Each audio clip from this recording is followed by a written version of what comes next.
short supply, a little bit possible on the south coast of England, parts of southwest Wales, and maybe through the day it could brighten up in North Wales. The thickest cloud in eastern England, still some drizzle here and there, parts of Yorkshire and Lincolnshire. Mostly dry and cloudy for Northern Ireland, central and southern Scotland, and indeed the far north of Scotland, with some outbreaks of rain likely across Shetland in particular first thing. But a good part of northern Scotland, of course the mainland at least, should again see some blue skies and some sunshine. Feeling quite pleasant here with light winds and temperatures getting up to 12 or 13 degrees. Not all that pleasant across eastern England with some drizzly conditions and that thick cloud, and temperatures here again only 12, 13 degrees. With some brightness further south and west, we might sneak up to 15 or 16 Celsius. Thursday, well, kind of more of the same. If anything, a little bit more rain across northern Scotland. Nothing heavy, but some light and patchy rain on and off here. Perhaps a few more breaks over the Midlands and North Wales to reveal a bit of blue sky. But for most, Thursday is, again, mostly cloudy and mostly dry. That will continue through Friday and Saturday, but changes are on the way for Sunday. Today's outlook: cool, calm and completely horizontal. Boxed Aircon sponsors the weather on GB News. There's just 3 weeks left to see how you could be our biggest winner this year. First, you could be driving away with this brand new Benamar Primera motorhome. This luxury vehicle comfortably sleeps 4, has its own fitted kitchen and bathroom areas, and comes complete with fitted awning and bicycle rack. And that's not all, as we'll also give you a whopping £30,000 in tax-free cash to spend however you like. For another chance to win, text WIN to 63225. One entry costs £2.50 plus one standard network rate message. Or text BONUS to 63225. 5 entries cost £5 plus one standard network rate message. Go to gbnews.com/win. Entries start at £2.50. Call 0903 686 3232. Calls cost £2.50 plus your network access charge. Or post your name and number to GB16 PO Box 8690 Derby DE1 9TT. UK only. Entrance must be 18 or over. Lines close at 4 p.m. on the 31st of October. Please check the closing time if listening or watching on demand. From the school run to the home run, watch a new show for all of Britain. He can say whatever he wants. A straight-talking show where all voices are heard. And, you know, when are we going to stop talking about smashing the gangs and actually do it? With the stories that matter from every part of our country. There's a bit of a crash landing there for your Chancellor. Bold, fearless and standing up for you. That's me, Martin Daubney, 3 p.m. till 6 p.m, weekdays, here only on GB News. The People's Channel, Britain's news channel. Westminster's full of talk, but out here, it's the real world. Am I allowed to talk No, now? that's it. This is where it matters, real people and real lives. That's what politics is all about. In fact, has Trump made a good start? No. Straight answers, no spin, and just a couple of pints. How many fingers have I got up? About 10. So join me for Lee Anderson's Real World every Friday at 7 p.m, only on GB News. The People's Channel, Britain's news channel. You want to know what's really going on in the corridors of power? Labour don't know what to do with you half the time, and that makes you quite lethal in the chamber. Get behind the headlines with Chopper's political podcast. Join me, Christopher Hope, as I sit down with the great and the good of British politics. We'll see where this ruling takes us. These are the stories shaping our nation. Chopper's political podcast, available now on all platforms. Listen in and stay ahead. Decisions made in Washington aren't just shaping America, they're shaping Britain too. From migration to global security, from crime to health. Whatever happens in the White House today will be felt in your town or city tomorrow.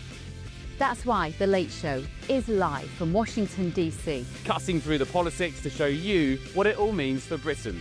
The Late Show live every night at midnight. Only on GB News, Britain's news channel.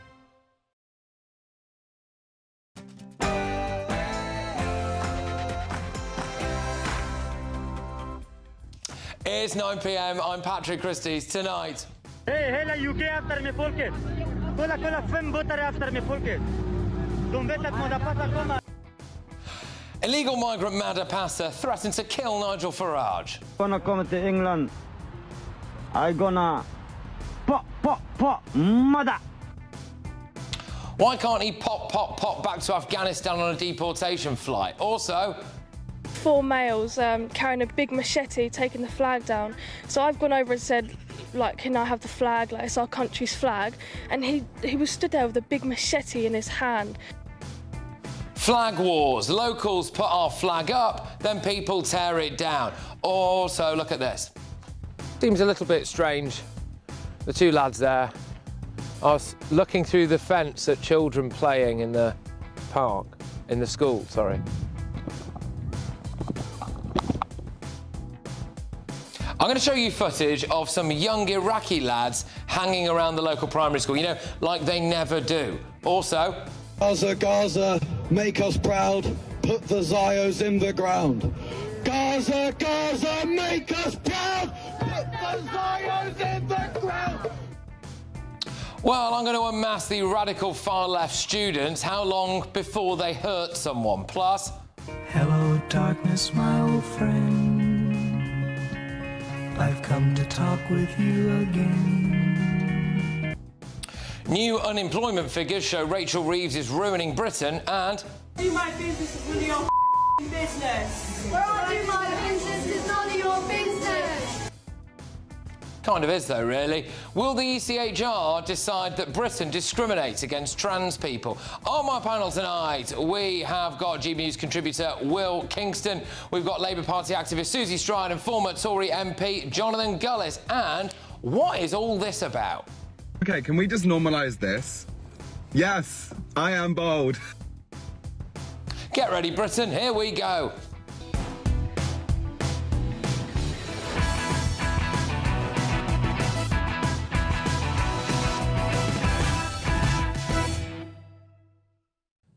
Unmasking the left-wing radicals. Next.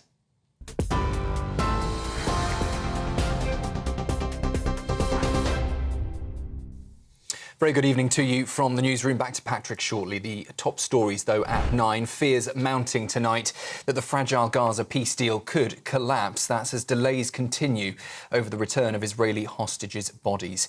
The Israeli military has, in the last few moments, confirmed the Red Cross has received the remains of 4 more hostages. That exchange taking place in northern Gaza a short while ago, the IDF adding that the bodies are now on their way to Israeli troops. Remains, though, taken to a specialist centre for formal identification at this stage. The names of those 4 bodies not yet confirmed. It follows Israel's decision to keep the Rafah crossing closed and cut aid deliveries today in protest at Hamas delaying the return of remaining hostage bodies.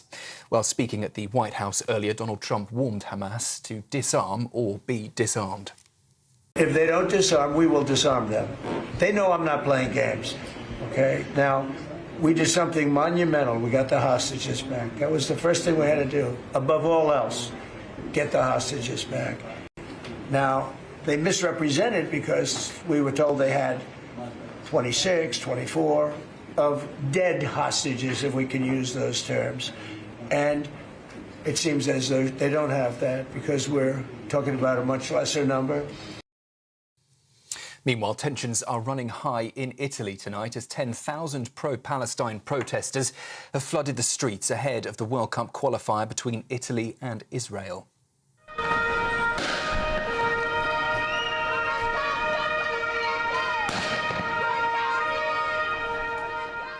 Snipers have been positioned on the roof of Israel's team hotel amid threats of violence against them. Marchers waving Palestinian flags are calling for FIFA to ban Israel from all competitions, accusing the team of supporting occupation policies. The march organisers say the peace agreement failed to give Palestinians a voice. In other news tonight, an Afghan migrant who came to the UK on a small boat has been jailed for threatening to kill Reform UK leader Nigel Farage in a TikTok video. 26-year-old Fayez Khan made the threat last October in a clip that Mr Farage described as pretty chilling. Khan has been sentenced to 5 years at Southwark Crown Court after being found guilty of making threats to kill and entering the UK illegally. Well, Mr Farage says he is pleased with today's sentence. And the only reason we know about this guy is because somebody sent it to me on TikTok. And it makes me wonder, how many other Madder passers are there now in this country? Or will there be as the boats continue to cross the channel. So I'm pleased with the judgment, but deeply, deeply concerned that this guy will be out free in 18 months. And some migrants coming to the UK will soon need to speak English to an A-level standard. From January 2026, tougher visa rules will apply to skilled workers and graduates, raising the language requirement from GCSE to A-level. Home Secretary Shabana Mahmood says migrants must learn our language and play their part. The government claims the change will help cut migration by up to 100,000 a year, but critics say it could unfairly block skilled workers. Those are the 9 o'clock headlines. I'll be back with you in an hour. Now, though, it's over to Patrick.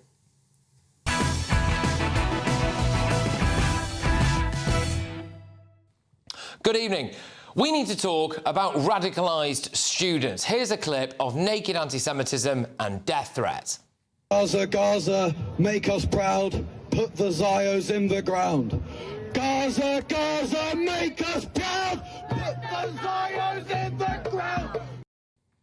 Well, that is Samuel Williams. He's believed to be an undergraduate at Oxford University, apparently studying PPE at Balliol College.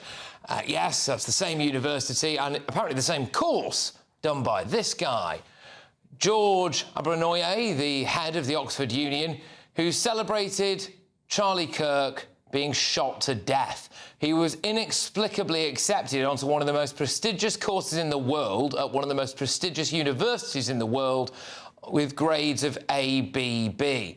How, I wonder? Oh, and, I mean, just look at the state of him. Here's how he turned up to debate Charlie Kirk. I think men would be happier if they were married and providing for a family. I don't think marriage or the institution of marriage is the only way a man can be happy. That's not what I said. I said generally happier. Do you think men will be generally happier if they're married, providing, and have children?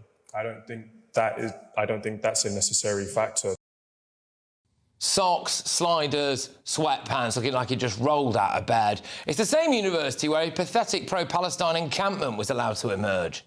So that was the encampment there at Oxford University. Obviously, unfortunately, people didn't particularly want to talk. That's fine, that's their right, but, you know, people can make their own minds up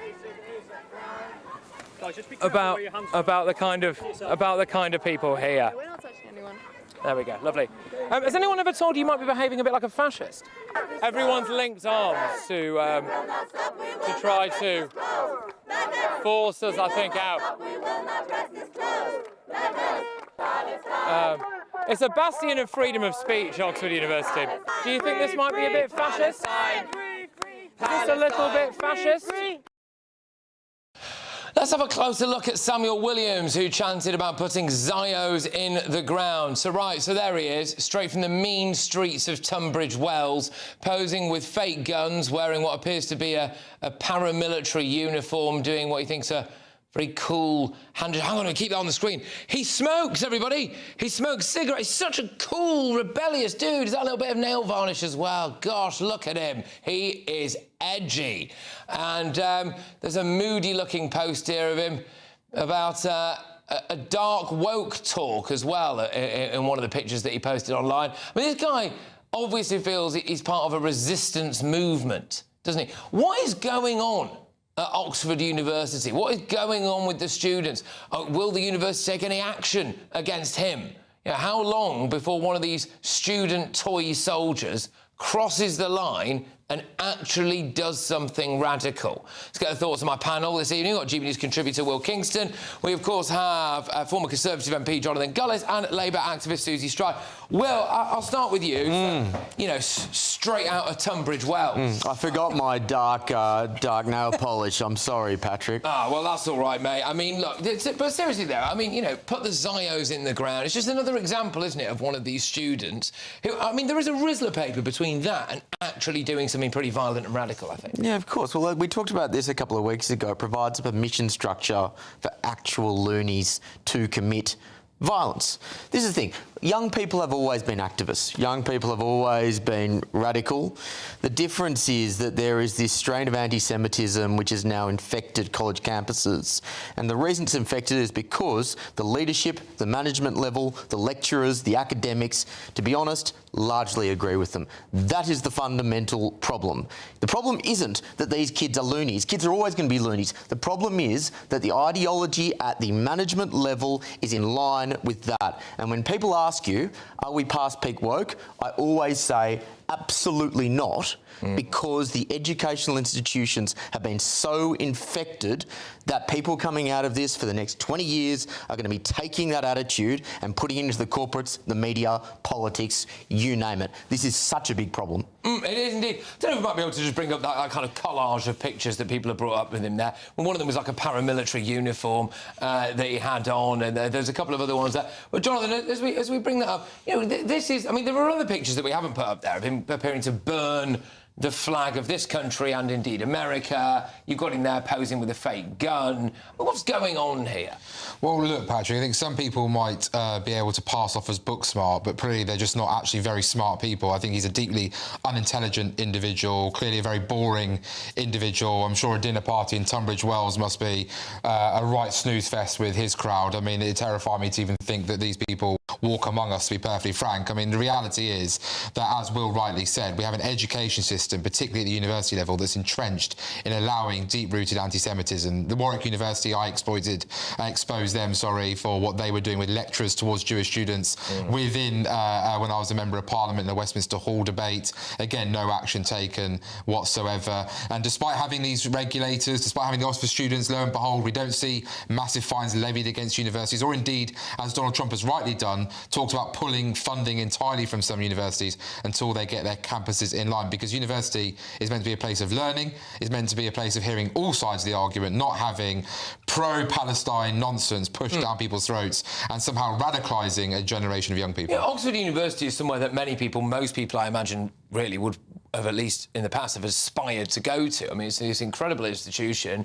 You know, it's turned out some of the greatest minds that the world has ever seen. And yet what we're seeing recently is people, head of the Oxford Union, celebrating the death of Charlie Kirk. You've got that guy talking about putting Zios in the ground, you know, in some of those encampments that were there previously as well. What is going on at this great university? Yeah, I mean, I just want to say that Cambridge, which is where I was, is far better than Oxford, and I never saw any of this behaviour when I was there 20 years ago, and I do think it is really concerning. You know, that those chants, I mean, it's incitement to violence, and I hope actually he does get kicked out of Oxford for that. I don't think he should keep his place there, but I do think it is worrying. Like, I mean, as you say, young people have always been activists, and there's something good in that.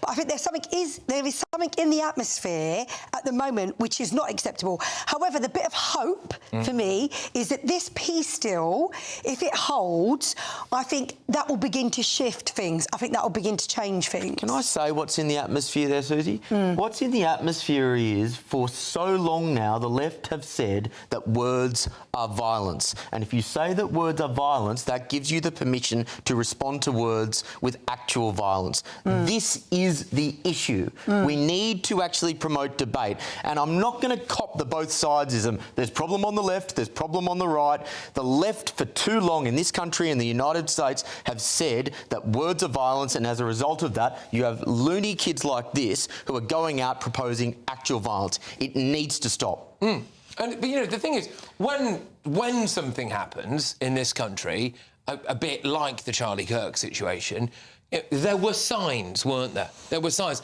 And this guy, I mean, you know, is he employable now? You know, there's this video of him chatting about putting Zios in the ground, these pictures of him. Again, the thing is, with this, I mean, you made the point, it's not particularly smart, is it? If you're going to think those things and do those things, don't post it online, mate. Well, I'm proud to be a Zionist, because Zionism is about Israel having the right... Mate. Well, I know, and Zionism is about Israel having a right to actually exist as a state, and so therefore I absolutely unequivocally want the state of Israel to exist. It is our ally, and I think, and what angers me very much is, unlike on GB News, other broadcasters have been so happy to peddle the Hamas propaganda that's been coming out, pushed by those on Instagram or their celebrity mates like Mark Ruffalo, God almighty, the Incredible Hulk, because all about the Incredible Puss more like at the end of the day with what he's been doing. But like at the end of the day, to see people like that pushing nonsense, and the media always happy to take the, oh, what's Israel doing, rather than going, why did this war begin? Because 1,400 were butchered, murdered, raped, tortured, and then 200 held in tunnels using our foreign aid, billions of pounds of foreign aid, to hide the terror tunnels. Whilst in Qatari five-star luxury, the Hamas leaders were happily looking after themselves whilst their people were allowed to suffer and be used as human shields. And lo and behold, what's happened after this peace deal? Hamas are roaming the streets, rounding people up and executing them. I think the thing is, it speaks to a wider culture on campuses. We've singled out Oxford here because Oxford, I think, should hold itself to the highest possible standard. Absolutely. I think even just a couple of weeks ago, I believe it was voted as the world's best university. So therefore, you have to. I know, went to Cambridge, there you go. But you know, but so therefore, I'm sorry, but you should be held to a higher standard. If that means that you should be the world's best student. And if he feels utterly comfortable to parade around that campus or wherever it is, shouting out, putting Zios in the crowd, George what's his face, who miraculously got in with ABB, is willing to celebrate the death of, that shows that at that university, those opinions. Yeah, and I think it is massively problematic. Look, one of the things that is great about, there's many things that are great about this country. One of the things that is great is that we do have these great institutions. You can't beat Cambridge and Oxford, when it comes to... Well, we could have that argument another time.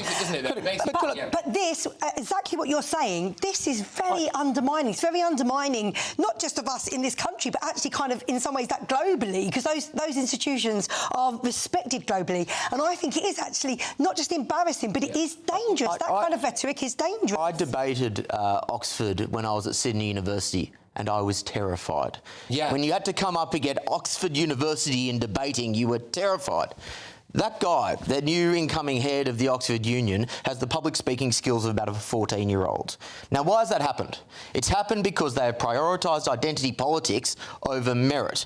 As a result of that, a Cambridge degree, let alone being the head of one of the great debating unions in the world's ever seen, is meaningless, and it is all because of identity politics. I mean, I'm going to have to beg to differ on that. Look, I got into Cambridge because I went to a state school, so they let me in, I think, on AAB rather than free A's. How long ago was that? 20 years ago. That's exactly right. The fact of the matter is, I mean, I could have got that wrong, I can't even fully remember. The fact of the matter is you get a different education if you go to a state school than if you go to a private school. You can't compare those. And that is not the same as what we're seeing here. It was 20 years ago. Yes. This is the point. This has happened in the last 20 years. You deserved everything you got. Thank you. The person who was there, who was leading the Oxford Union, does not. But I don't think we should equate, making sure we have good meritocracy in this country with the fact that we've got, people saying that Jews should die. I mean, there's two different problems there. I mean, it's not just the fact that maybe this guy has been given a leg up, and we're talking about the head of the Oxford Union here. It's also the fact that he's now appears to be celebrated for being a bit of an idiot. And actually, in my latest show, I'm going to show you a clip. He's managed to dig himself an even deeper hole. We all saw the clips of him and the screenshots of him where he said that Charlie Kirk got shot, let's effing go. Charlie Kirk shot, lol. And now he's trying to backtrack from that, saying like, oh, I didn't know at the time that he was killed. Who cares, mate? Doesn't really make a difference. If someone's been shot, they've been shot. But can I just, where are the police when it comes to talk about put the Zios in the ground, right? So that's all right, is it? The university doesn't appear to have taken any action against this guy whatsoever. But if someone goes on and tweets something or puts a Facebook message or puts a private message about a local council in a WhatsApp group or a local school in a WhatsApp group, the police kick your door in. Well, as you say, look, the head of the Oxford Union there dresses like a bum and acts like a bum at the end of the day, and hopefully will be turfed out. And I think he's got a vote of confidence coming his way from union members. Hopefully they do the right thing. As for, as you say, what the police are doing, well, it is remarkable, isn't it, that someone like Lucy Connolly can put something very stupid and very wrong onto Twitter, to 4 hours later delete it and apologise for it, yet gets 31 months in prison. This guy, as Susie rightly said, is literally inciting violence against Zionists, which is, let's be honest, Jews. That's what he means when he's saying that, really. Yeah. And in their eyes, anyone who is supportive or linked to Israel is automatically a Jew, despite the fact that Israel has Christians, Arabs and Muslims living within it side by side. I've been there and seen that firsthand myself. So the reality is that he is a danger to society, but more importantly, a danger to sane people. And I think that what we should do is offer him two options. Either he does get locked up until he's received the required medical treatment mentally, or we offer him a first-class ticket out to Gaza and wish him the very best of luck as a freedom fighter with Hamas. And we wish Israel the very best in eliminating him. Well, there you go. I mean, it's interesting to see what will happen here, really. I mean, you know, we have reached out to Samuel Williams about this. We're yet to hear back from him. I'm not sure we ever will. But for me, there is a very, very sinister aspect to this, which is that if they are part of these kind of hard left, borderline secretive university student groups that can, you know, are not just based at Oxford but around the country, it really only takes one proper nutter, and you have a death on your hands. Well, Patrick, I will quickly say I went to Oxford Brookes, and we used to have a chant that I'd rather be a Polly than a, and I'm going to leave the naughty word out to. Well, there you go. Okay, fair enough. Well, look, like I said, yeah, reach out for him. Maybe he says it's a stupid mistake or he stands by everything. I don't know, but you know, he's more than welcome to come on and defend himself if he so wishes. We've got loads more coming your way, but is it time now? Yes, it is for the Great British Giveaway. Massive motorhome, wads of tax-free cash, so you can be in it to win it.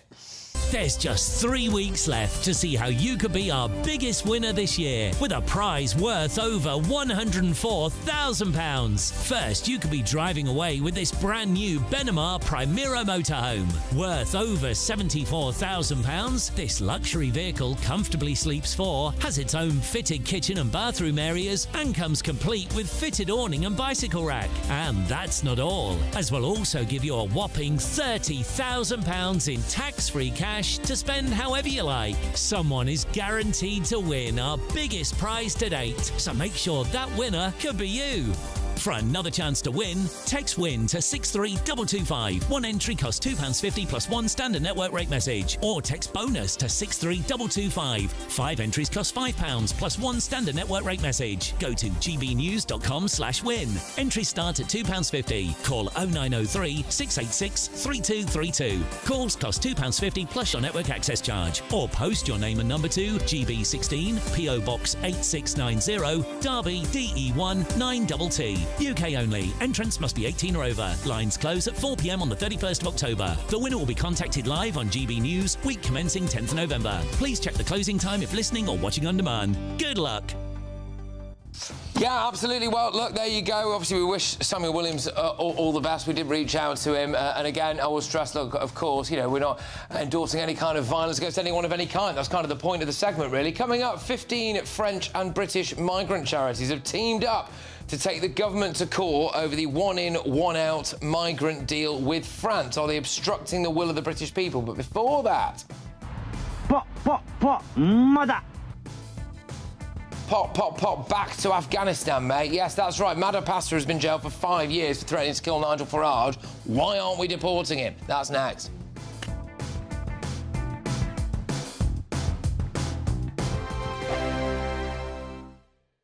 At GB News, we love to hear from you, our loyal community. So drop us a line at gbnews.com/yoursay. There, you can talk to each other and also to the presenters live on air. gbnews.com/yoursay, because GB News is your channel, Britain's news channel. Hi, I'm Michelle Dewberry, and my show is your opportunity to cut through all the noise and dive in headfirst to some robust debates. Ideas clash. Situation, isn't it? No, because the failure is you're deliberately avoiding my point. Nothing's held back. And if you think this is the end of it, wait for more. And we do not shy away from the difficult stuff. Sometimes I want to shake people and say, if only you understood. So join me on Jubes and Co weeknights at 6 p.m. only on GB News, Britain's news channel. From the school run to the home run, watch a new show for all of Britain. So he can say whatever he wants. A straight talking show where all voices are heard. And, you know, when are we going to stop talking about smashing the gangs and actually do it? With the stories that matter from every part of our country. There's a bit of a crash landing there for your Chancellor. Bold, fearless and standing up for you. That's me, Martin Daubney, 3 p.m. till 6 p.m. weekdays, here only on GB News. The People's Channel, Britain's news channel. Westminster's full of talk, but out here, it's the real world. Am I allowed to talk now? No, that's it. This is where it matters, real people and real lives. That's what politics is all about. The fact that Trump made a good start, no. Straight answers, no spin, and just a couple of pints. How many fingers have I got up? About 10. So join me for Lee Anderson's Real World every Friday at 7 p.m. only on GB News. The People's Channel, Britain's news channel. Britain was once the envy of the world. But look around. A nation that no longer knows what it is or where it's going. A country that's broken. How do we fix Britain? How do we bring it back? Friday night with Matt Goodwin at 8 p.m. only on GB News. Decisions made in Washington aren't just shaping America, they're shaping Britain too. From migration to global security, from crime to health. Whatever happens in the White House today will be felt in your town or city tomorrow. That's why The Late Show is live from Washington, D.C. Cutting through the politics to show you what it all means for Britain. The Late Show live every night at midnight. Only on GB News, Britain's news channel. Join me, Nana Akwe, for an informative, interactive news programme with a difference. It's fun. No, he didn't say that, Dave. I'm so surprised. I think there's an element of truth to that. Join me from 3 p.m. every weekend, only on GB News, Britain's news channel.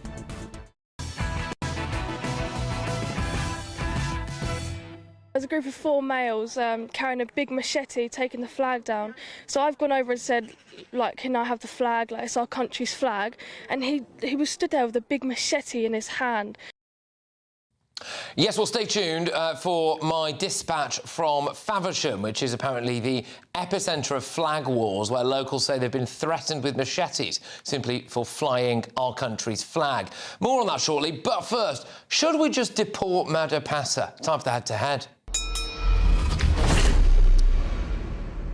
Yes, the Afghan migrant Fayaz Khan, which, by the way, might not even be his real name, has been jailed for 5 years after making threats to kill Reform UK leader Nigel Farage. At the end of last year, I exclusively revealed on this show that the small boat migrant, who also goes by the name Madha Passa, had shared videos threatening to kill Nigel Farage.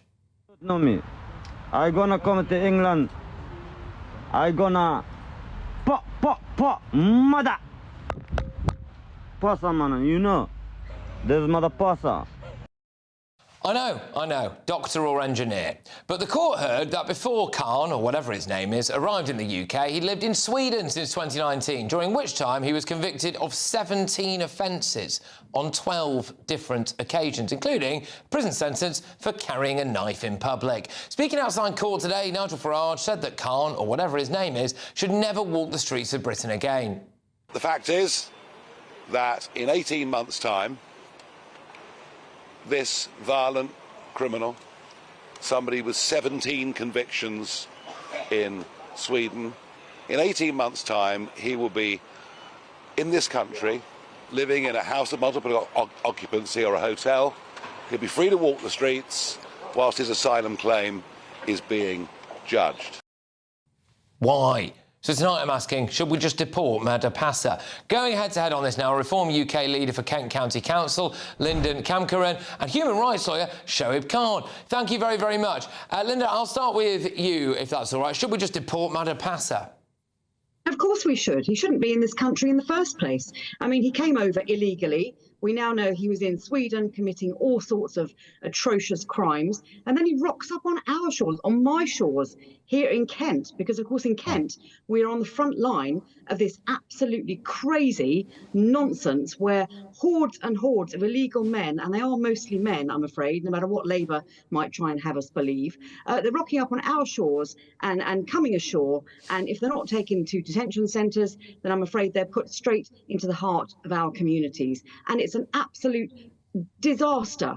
It's a disaster waiting to happen. And I think this man, whatever his name is, let's call him Khan just because it's the easiest thing to call him, he's an absolute disgrace. He shouldn't be here in the first place, and of course, he should be deported immediately. We should not be paying for him to be put up at His Majesty's pleasure. So I believe now that human rights lawyer Shoaib Khan is going to do the unthinkable, right? So we are going to find out, Shoaib, what you think that this career criminal from Afghanistan with a string of convictions in multiple different countries who threatens to kill the man who may well be the next Prime Minister of this country should be allowed to stay in Britain. Go on. Hi. I'm not sure about should be allowed to stay, but I just don't understand. I mean, what are we saying, that he shouldn't be serving a prison sentence? Are we saying he should be let free? He should be flown to another country and that's it? He shouldn't be punished for the threats. So, I mean, I don't really understand. I mean, the whole point was, or what we've been hearing for months is, you know, he needs to be prosecuted, he needs to be convicted, he needs to be sentenced. We want to see him in jail because of the reason you just said. He threatened an elected MP. But now I think the suggestion is, well, as long as he's in some other country, we don't care what happens to him or what he does to anyone. But let's just send him off somewhere else. I just don't understand the logic behind that. OK, well, I'll stick with you, Shoaib, on this, because as he was being dragged away to the cells, he apparently shouted, "I want to go back to Afghanistan, just let me go back to Afghanistan." So why shouldn't we just let him go back to Afghanistan? Why should we have to pay for him to be at His Majesty's pleasure? And then potentially, once he's released, of course, still claim asylum? And because of the reason I just said, I mean, do we want to see him punished or not? And that's what we're suggesting as well. If he goes to Afghanistan, that's worse punishment than being in prison in the UK anyway. And that's what he's, which, I mean, obviously, I don't follow that logic. I just think he needs to be punished if that's what you believe. If, on the other hand, we're not really interested in punishment or rehabilitation or any of the, you know, the purposes of a criminal justice system. And in fact, all we want to see is the back of him. I just don't agree with that. The point is, yes, he committed a crime. He needs to be punished for the crime. Okay. And he committed the crime on the way to the UK. He threatened a UK MP. He needs to be punished here. OK, well, I suppose that's the key point of difference, isn't it, Linda, which is that I suspect you, potentially like me, would just... I mean, I'd just send him packing. I mean, I don't really see why we need to have him in a prison here. The thing is, Patrick, you know, our prisons are full to bursting. We don't have enough room for our own homegrown criminals and wrong-uns, and goodness me, there are enough of those. We literally do not need thousands and thousands more coming across in the small boats, or should we say medium to large size boats, because they seem to be getting bigger as well. We've had over 30,000 of these illegal migrants tip up on our shores this year alone. 30,000. How many more like him are there that have just come into our country? They're walking the streets, they're living in our communities and HMOs and hotels and guest houses. We know that illegal migrants commit more crimes than is proportionate to their number. How much more of this are we expected to put up with? We do not have to have these people here taking up space in our prisons. They need to be deported. OK, and sorry about this, but just quickly, Shoaib Khan, I just want to get a feel for this. When Madapasa comes out of prison, let's say in 18 months' time, 2 years' time, and he needs a human rights lawyer to try and keep him in Britain, Shoaib, are you willing to represent Madapasa to try and keep him in Britain? I don't know, willing to represent. I mean, I don't know why he'd come to me. But sure, I mean, if he's an asylum seeker, that's what I do. I am an asylum. I represent asylum seekers. So if his life is in danger, he's got the evidence, he can prove it. But having said that, obviously, it's not a matter for me. That's not what lawyers do. It's a matter for the Home Office and potentially for a judge to decide if they agree with what he says. I just think, yeah, fine, OK. And if he was to go on and commit a crime here, you'd just be fine. But you were just doing your job, Shoaib. Well, obviously, I mean, I don't see how that. I mean, well, yes, clearly, of course, that's just like saying, oh, well, if you know, if later he needs surgery, would a surgeon treat him? And they say, oh, well, after you know, not quite the same. Sewed his arm back together, he goes and shoots someone using that arm. Are you happy with it? Well, that's the surgeon's job. And that's a lawyer's job. I mean, if his life is in danger, he's got evidence to prove it. I think any lawyer, yes, if he comes to them, they should represent him. All right. Well, OK, well, there we go. People can make their own minds up about that. Thank you very much, both of you. We're going to have to move on now. But I'll say Reform UK leader for Kent County Council, Lyndon Camcaran, and human rights lawyer, Shoaib Khan. Right, loads more coming your way. Bit of this. All women's rights are human rights. This isn't over yet. So, Europe's human rights watchdog has accused our government of breaching the ECHR over its treatment of trans people. So is this yet more proof that we need to leave the ECHR? Find out very soon. But before that, 15 French and British migrant charities have teamed up to take this government to court over the one-in, one-out deal. I mean, I'd take them to court for false advertising, by the way. It's about 400 in, one out, but anyway, whatever. Are they now obstructing the will of the British people, these migrant charities? That's next. Be nice to escape the grey. Clear skies, here we come. As clear as our travel insurance. All Clear Travel Insurance sponsors GB News Travel Destinations Forecast.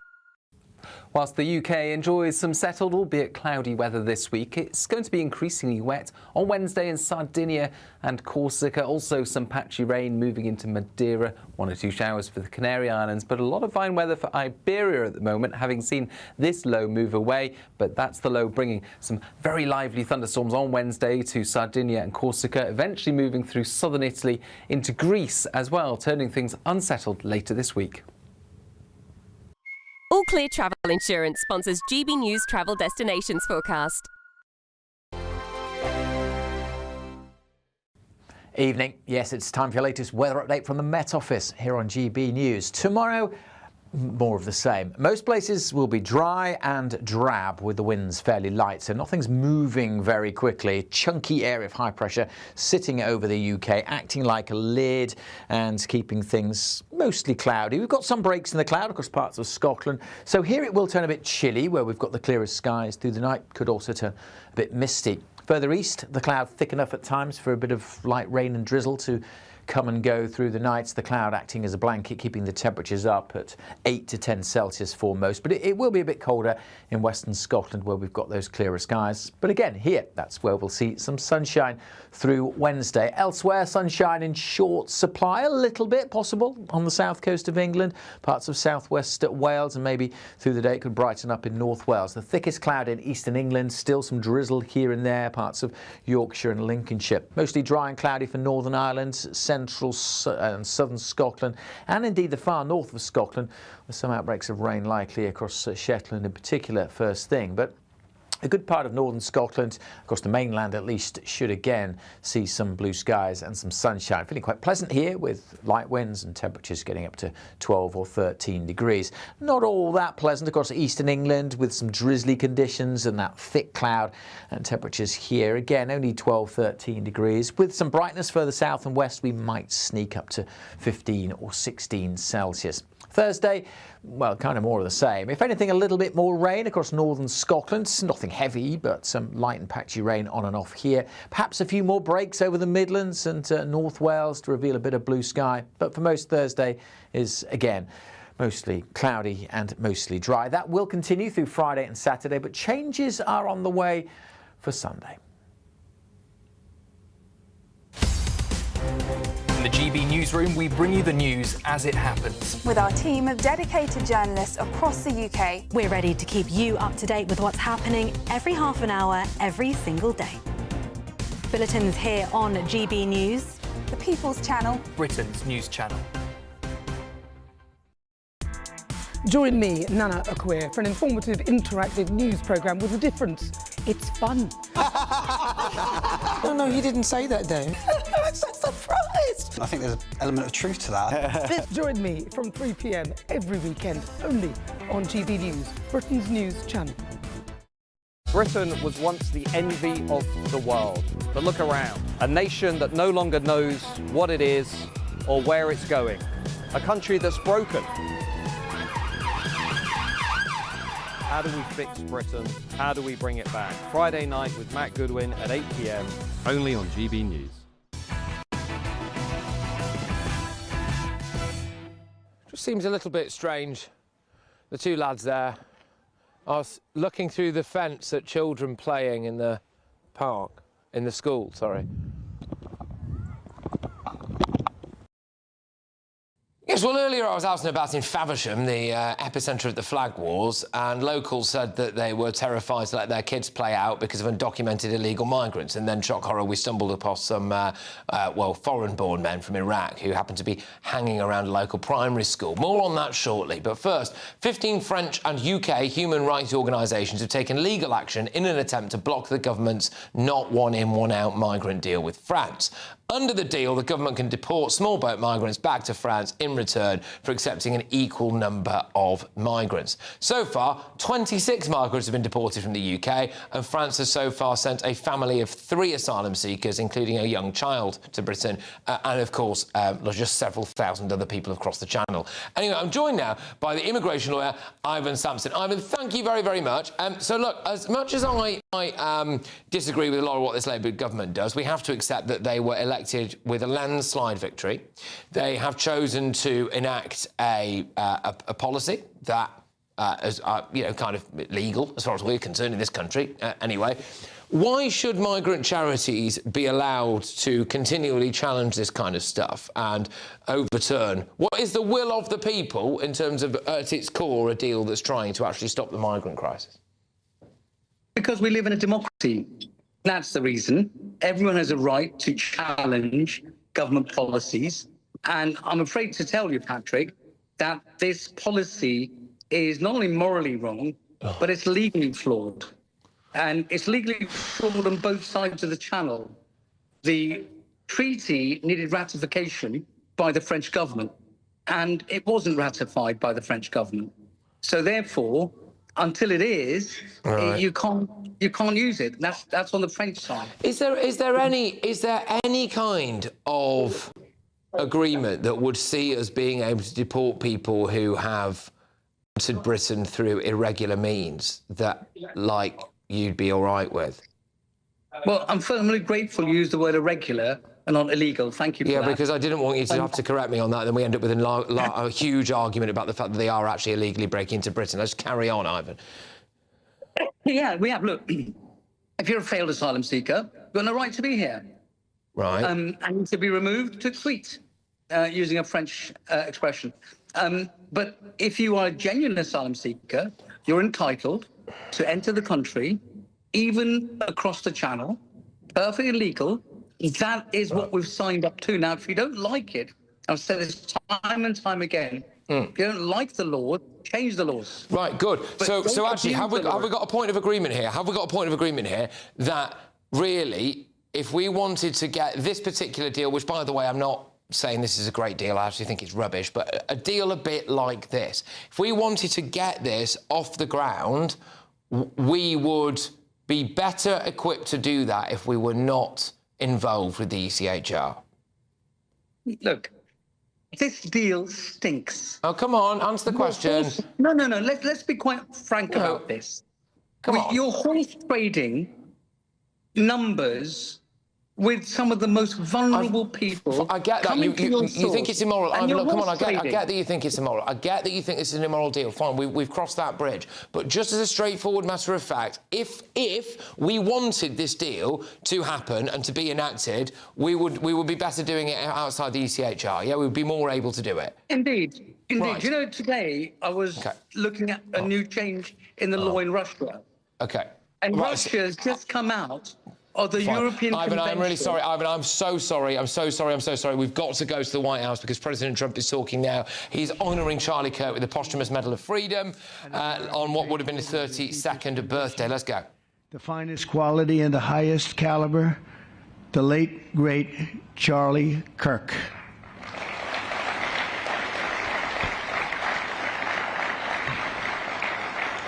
Five weeks ago, our nation was robbed of this extraordinary champion. He was a champion in every way. I got to know him so well. He didn't like losing. And he was able to fight people that were enemies. And he didn't necessarily love those enemies so much. You know, I heard he loved his enemies. And I said, wait a minute, is that the same Charlie that I know? I'm not sure. But I didn't want to get into it. But it was a horrible, heinous, demonic act of murder. He was assassinated in the prime of his life for boldly speaking the truth. for living his faith and relentlessly fighting for a better and stronger America. He loved this country. And that's why this afternoon it's my privilege to posthumously award Charles James Kirk, our nation's highest civilian honor, the Presidential Medal of Freedom. Thank you.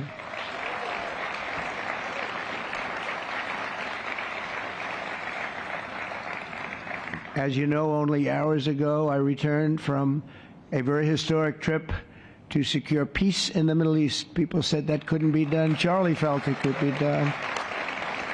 Charlie felt it could be done. Thank you. Thank you. Thank you very much. But I raced back halfway around the globe. I was going to call Erica and say, Erica, could you maybe move it to Friday? And I didn't have the courage to call. But you know why I didn't call? Because I heard today was Charlie's birthday. And I said, you know, that was a definite. And I said, we're going to have to forget about some of those very big, very rich countries that expected me to be there. And I can tell you, based on the length of that flight, I wouldn't want to go back tomorrow. But I would not have missed this moment for anything in the world. Nothing. And it's a very important time for our country, and our country is doing so well. It's never done better. We are a country with almost now $18 trillion of investment coming in. Nobody's ever seen anything like that. Previous administration had less than $1 trillion for 4 years. We have more than 18, it'll be much more than 20 by the time the year, more than $20 trillion. There's never been a country in the world that had anything like that.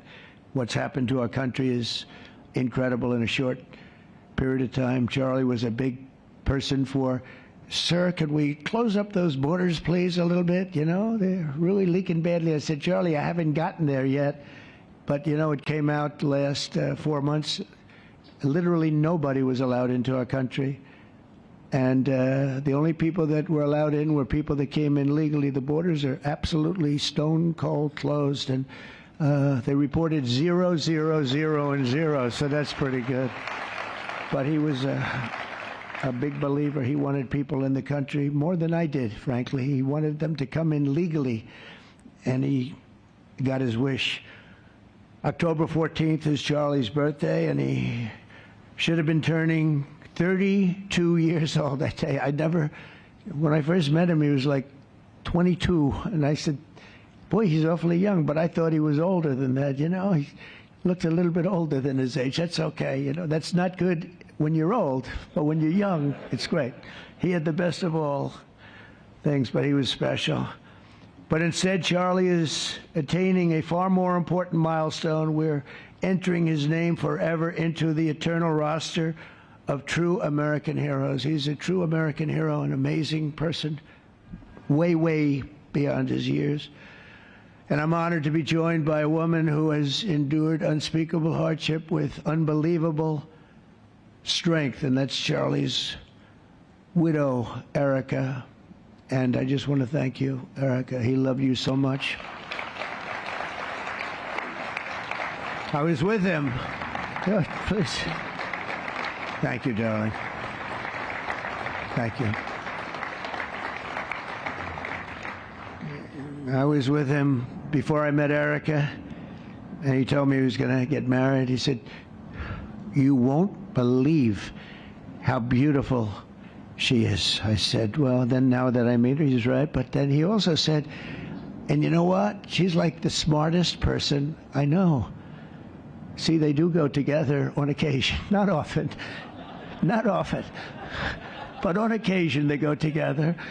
But he was in love with you. He was deeply in love with you. It's great. Erica, your love and courage have been an inspiration to all of us, and we will always be here for you, and we're always going to be here for your gorgeous, beautiful children, and we'll never forget what your family has sacrificed for our country. Man loved our country. When things were going badly for our country, he was so, as you know, angry. He would get angry because he said it doesn't have to be that way.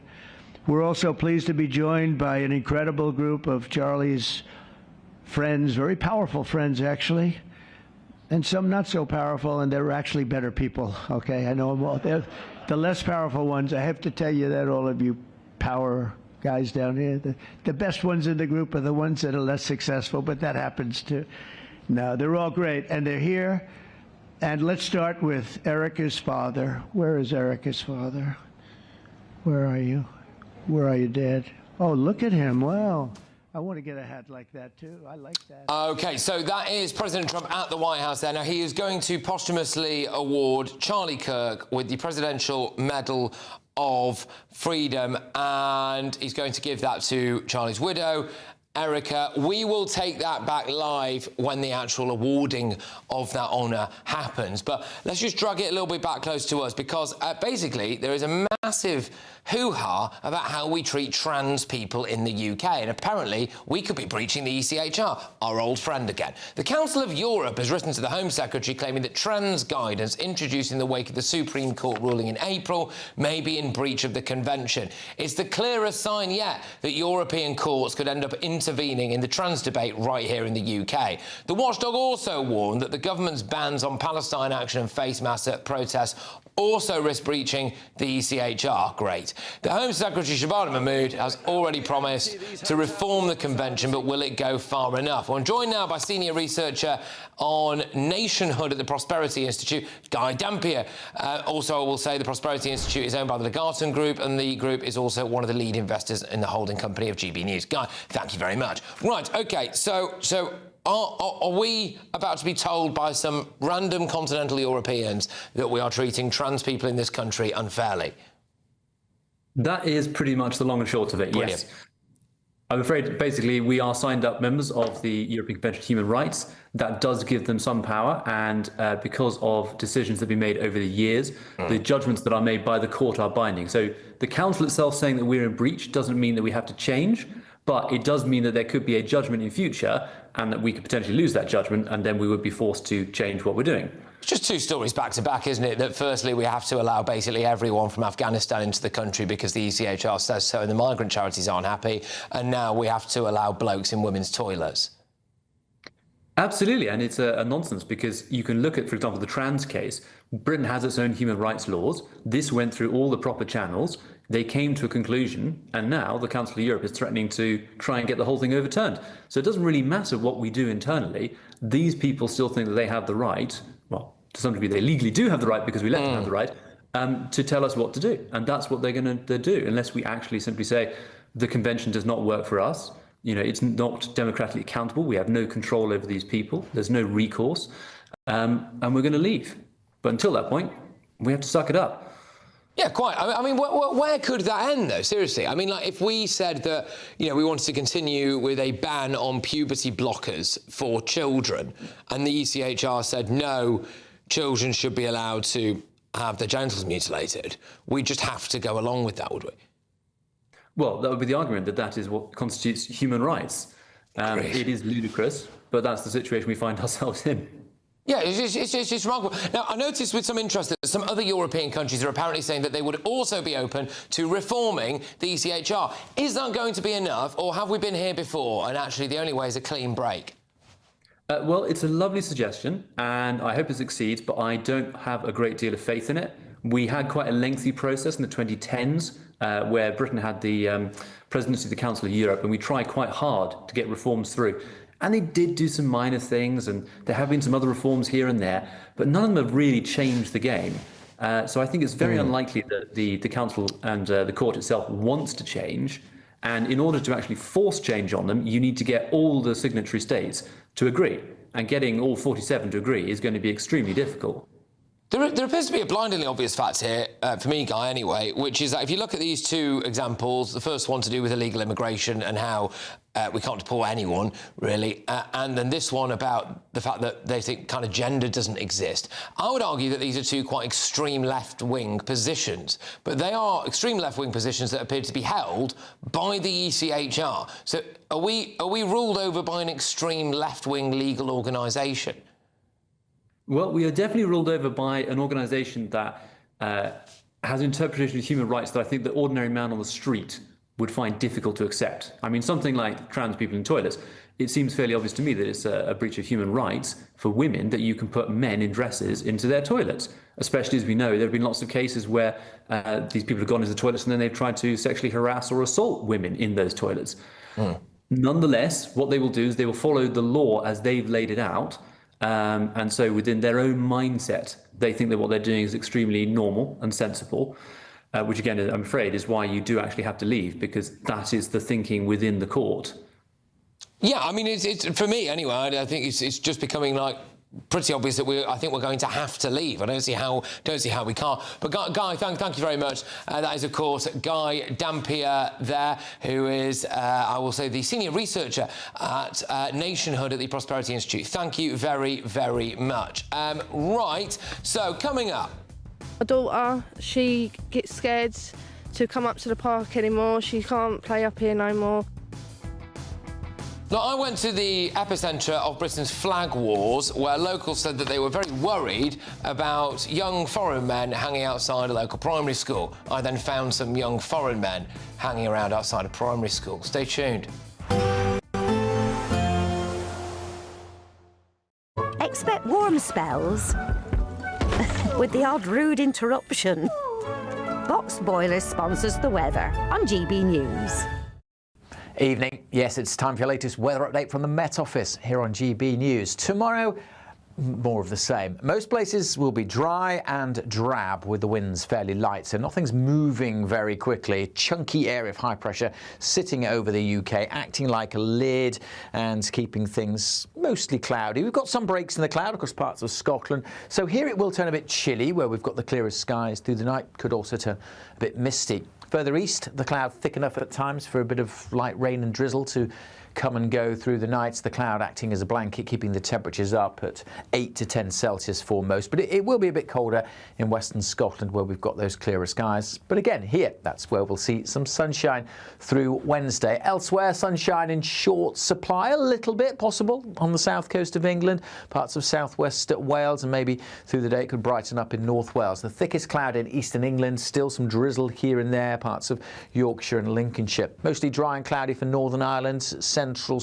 and southern Scotland, and indeed the far north of Scotland, with some outbreaks of rain likely across Shetland in particular first thing. But a good part of northern Scotland, across the mainland at least, should again see some blue skies and some sunshine. Feeling quite pleasant here with light winds and temperatures getting up to 12 or 13 degrees. Not all that pleasant across eastern England with some drizzly conditions and that thick cloud, and temperatures here again only 12, 13 degrees. With some brightness further south and west, we might sneak up to 15 or 16 Celsius. Thursday, well, kind of more of the same. If anything, a little bit more rain across northern Scotland. Nothing heavy, but some light and patchy rain on and off here. Perhaps a few more breaks over the Midlands and North Wales to reveal a bit of blue sky. But for most, Thursday is, again, mostly cloudy and mostly dry. That will continue through Friday and Saturday, but changes are on the way for Sunday.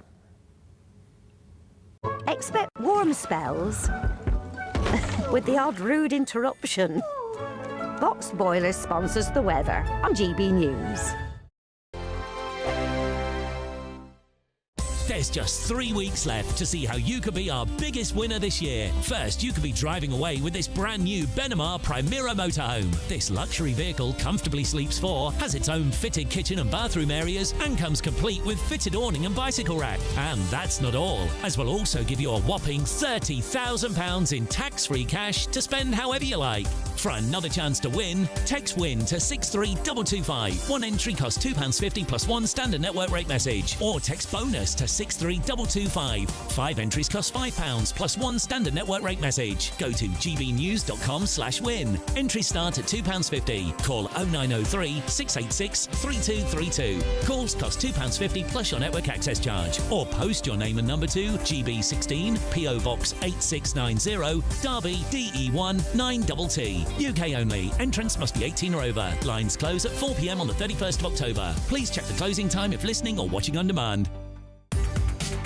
From the school run to the home run, watch a new show for all of Britain. So he can say whatever he wants. A straight-talking show where all voices are heard. And, you know, when are we going to stop talking about smashing the gangs and actually do it? With the stories that matter from every part of our country. There's a bit of a crash landing there for your Chancellor. Bold, fearless and standing up for you. That's me, Martin Daubney, 3 p.m. till 6 p.m, weekdays, here only on GB News. The People's Channel, Britain's news channel.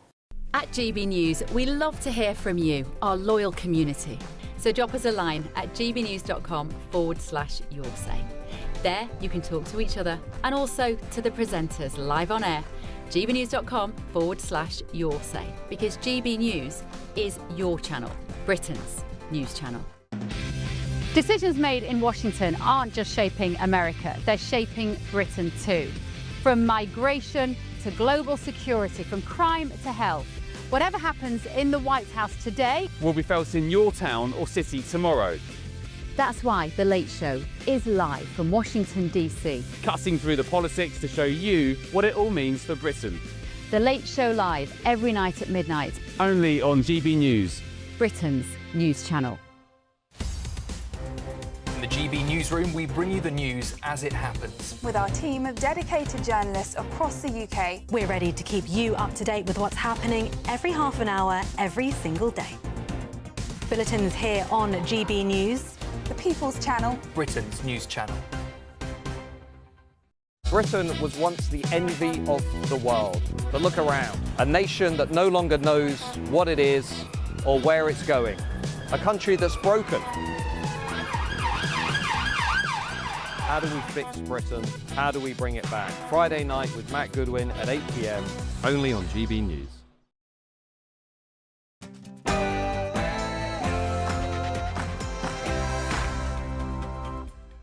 It's 10 p.m. I'm Patrick Christys. Tonight, 4 males carrying a big machete, taking the flag down. So I've gone over and said, like, can I have the flag? Like, it's our country's flag. And he was stood there with a big machete in his hand. flag wars. Local put our flag up, then other people with machetes take them down. And look at this. Seems a little bit strange. The two lads there. I was looking through the fence at children playing in the park, in the school, sorry. I show footage of young Iraqi lads hanging around the local primary school, which of course we're told they never do. Plus, hello darkness, my old friend. I've come to talk with you again. I've got some new unemployment figures for you that show Rachel Reeves is ruining Britain. On my panel this evening, we've got former Tory MP Jonathan Gullis, we've got GB News contributor Will Kingston and Labour Party activist Susie Stride. And what is all this about? OK, can we just normalise this? Yes, I am bold. Get ready, Britain. Here we go.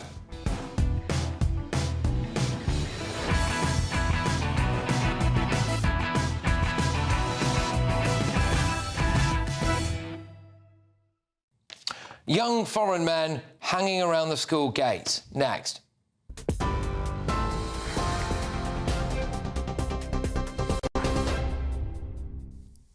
Very good evening to you from the newsroom just after 10 o'clock. Well, the top story tonight, tensions rising in Gaza amid fears the fragile ceasefire could unravel, with delays continuing over the return of Israeli hostages' bodies. The Israeli military has said the Red Cross has now collected the bodies of 4 more hostages handed over by Hamas.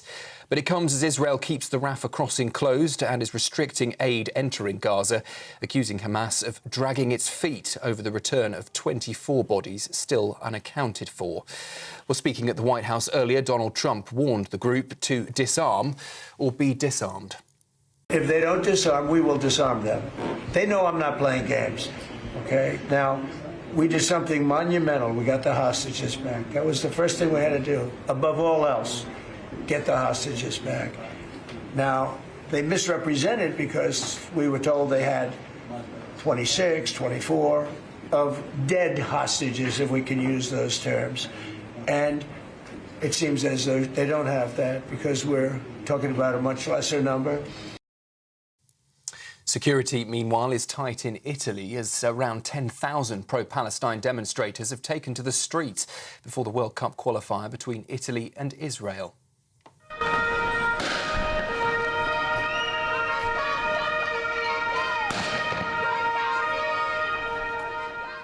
Snipers have been stationed on the roof of the Israel's Team Hotel amid security threats and fears of violence. Protesters have been seen waving Palestinian flags and are calling for FIFA to ban Israel from all competitions. They're accusing the team of backing occupation policies. Organisations and organisers say the peace deal in Gaza has failed to give Palestinians a voice. In other news tonight, an Afghan migrant who came to the UK on a small boat has been jailed for threatening to kill Reform UK leader Nigel Farage in a TikTok video. 26-year-old Fayez Khan made the threat last October. In a clip, Mr Farage described as pretty chilling. Khan has been sentenced to 5 years at Southwark Crown Court after being found guilty of making threats to kill and entering the UK illegally. The court heard he gave a false name to British authorities, with Swedish officials saying he's actually 31-year-old Fayez Husseini, who has a criminal record there. Here's what Mr Farage had to say after the sentencing. And the only reason we know about this guy is because somebody sent it to me on TikTok. And it makes me wonder, how many other Madder passers are there now in this country? Or will there be as the boats continue to cross the channel? So I'm pleased with the judgment, but deeply, deeply concerned that this guy will be out free in 18 months. Kemi Badenoch, the Conservative leader, is demanding answers over claims the government tried to cosy up to China. It follows the collapse of a high-profile spying case against 2 men accused of working for Beijing. Mrs Badenoch says the government refused to share vital information with prosecutors, causing the charges to be dropped. Downing Street insists its national security advisor, though, Jonathan Powell, had no role in that decision, while Security Minister Dan Jarvis has dismissed the allegations as baseless. And returning to the US, where another deadly strike at sea has been carried out, this time hitting a vessel off Venezuela and killing 6 people. President Donald Trump says that boat belonged to narco-terrorists trafficking drugs. It's the 5th such attack since September. In total, 27 people have now been killed, though Washington's offered no proof of who was on board. Neighbouring nations and lawyers are accusing the US of breaching international law. Those are the headlines for now. I'll be back with you in an hour. Now, though, it's back to Patrick.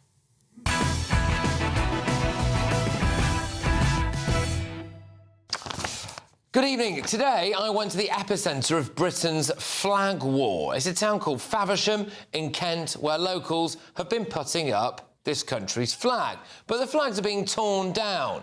And locals say that there are also concerns about illegal immigration and, crucially, their children's safety, and that they are not being listened to. So here's what they had to say. Welcome to Faversham, which is the epicentre of the flag wars.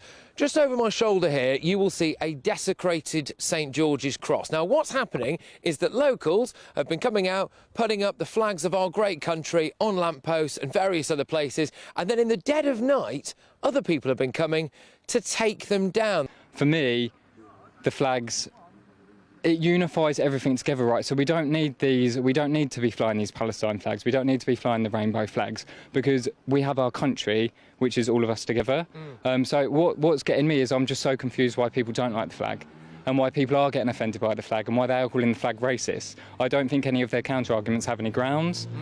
So I'm just concerned to the ideologies that are bringing the flags down. I have 4 young children that attend Bisenwood School, and yeah, I mean, we drop them off every day. I mean, to think that they're going to be safe and, you know, well cared for in an area where, you know, 10 steps away they're housing immigrants that are illegal and undocumented, dangerous men, in my personal opinion. The thing that I like about the flags is that we're trying to remind everyone that this country's got a great history and a great culture, and it shouldn't be erased. We should be learning this at school from a young age, because there's a lot lot of countries around that would like to have our history and our culture that we have in this country today. I mean, I've got a flag flying from my house, and they had, you know, the audacity to go and stick a sticker on my back fence that basically states that we all bleed the same. You know, and you'll be able to see that later on, that where I ripped the sticker off from and where my flag is. But, you know, that's, to me, that's, you know, that's a threat. My daughter, she gets scared to come up to the park anymore. She can't play up here no more. I don't know. There's one set of a street that they're allowed in is down the avenue where all the kids go now to play because they feel scared and to come up to their own park. We've got to get Great Britain back to being Great Britain again. I mean, our grandparents, most of us here, would have probably fought in the war for this country, and it's as though now, well, they fought to keep the borders safe, and now the borders ain't safe no more. They're just letting anybody come in. This building here, Acacia Court, now it's a former care home that is currently being used to house what locals are told are child asylum seekers. We are very proud of our flags and things like that because obviously it's our heritage, it's our values, you know, it's where we come from. We should be allowed to be proud of where we come from.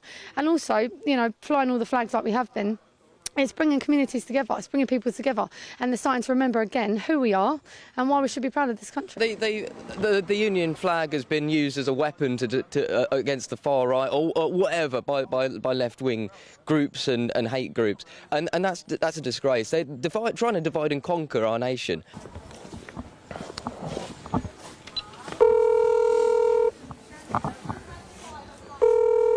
We'll see if anyone answers.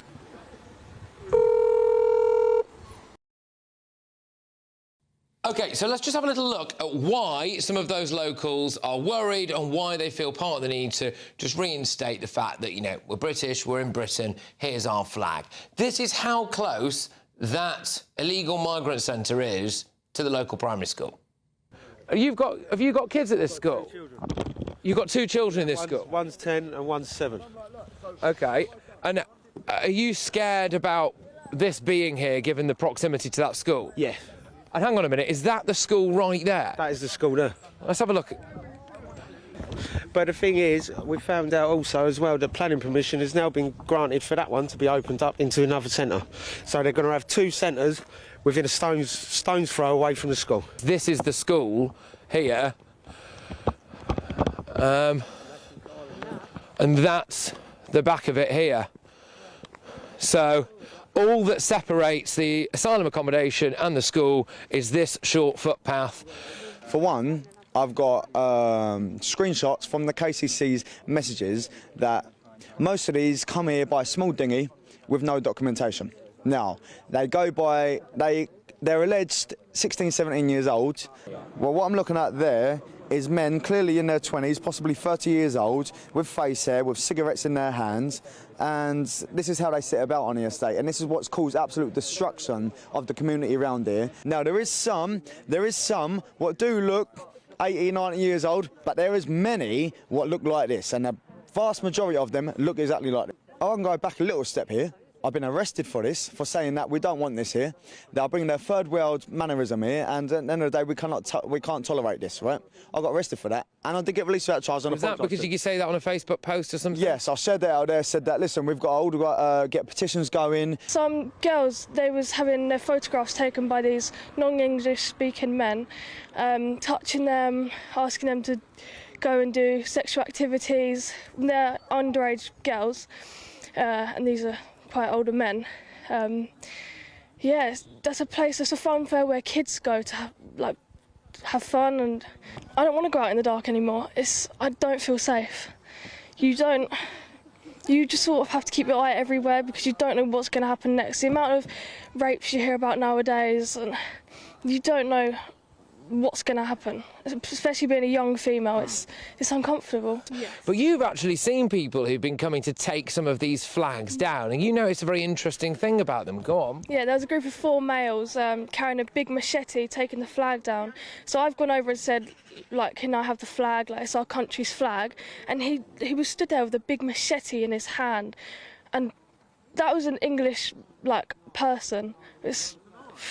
Sorry, but you're not allowed to walk around with a machete. No, exactly. But we're called the aggressive ones. The people who wear the flags, put our flags up, we're called the aggressive ones. So look, you just heard it there, that locals are afraid about foreign men hanging around outside the local primary school. So I decided to wait for a little bit and just see what might happen. We came across these two lads who told us that they were from Iraq. I had a very brief chat with them, and then we noticed them wandering off towards the primary school. Two lads there.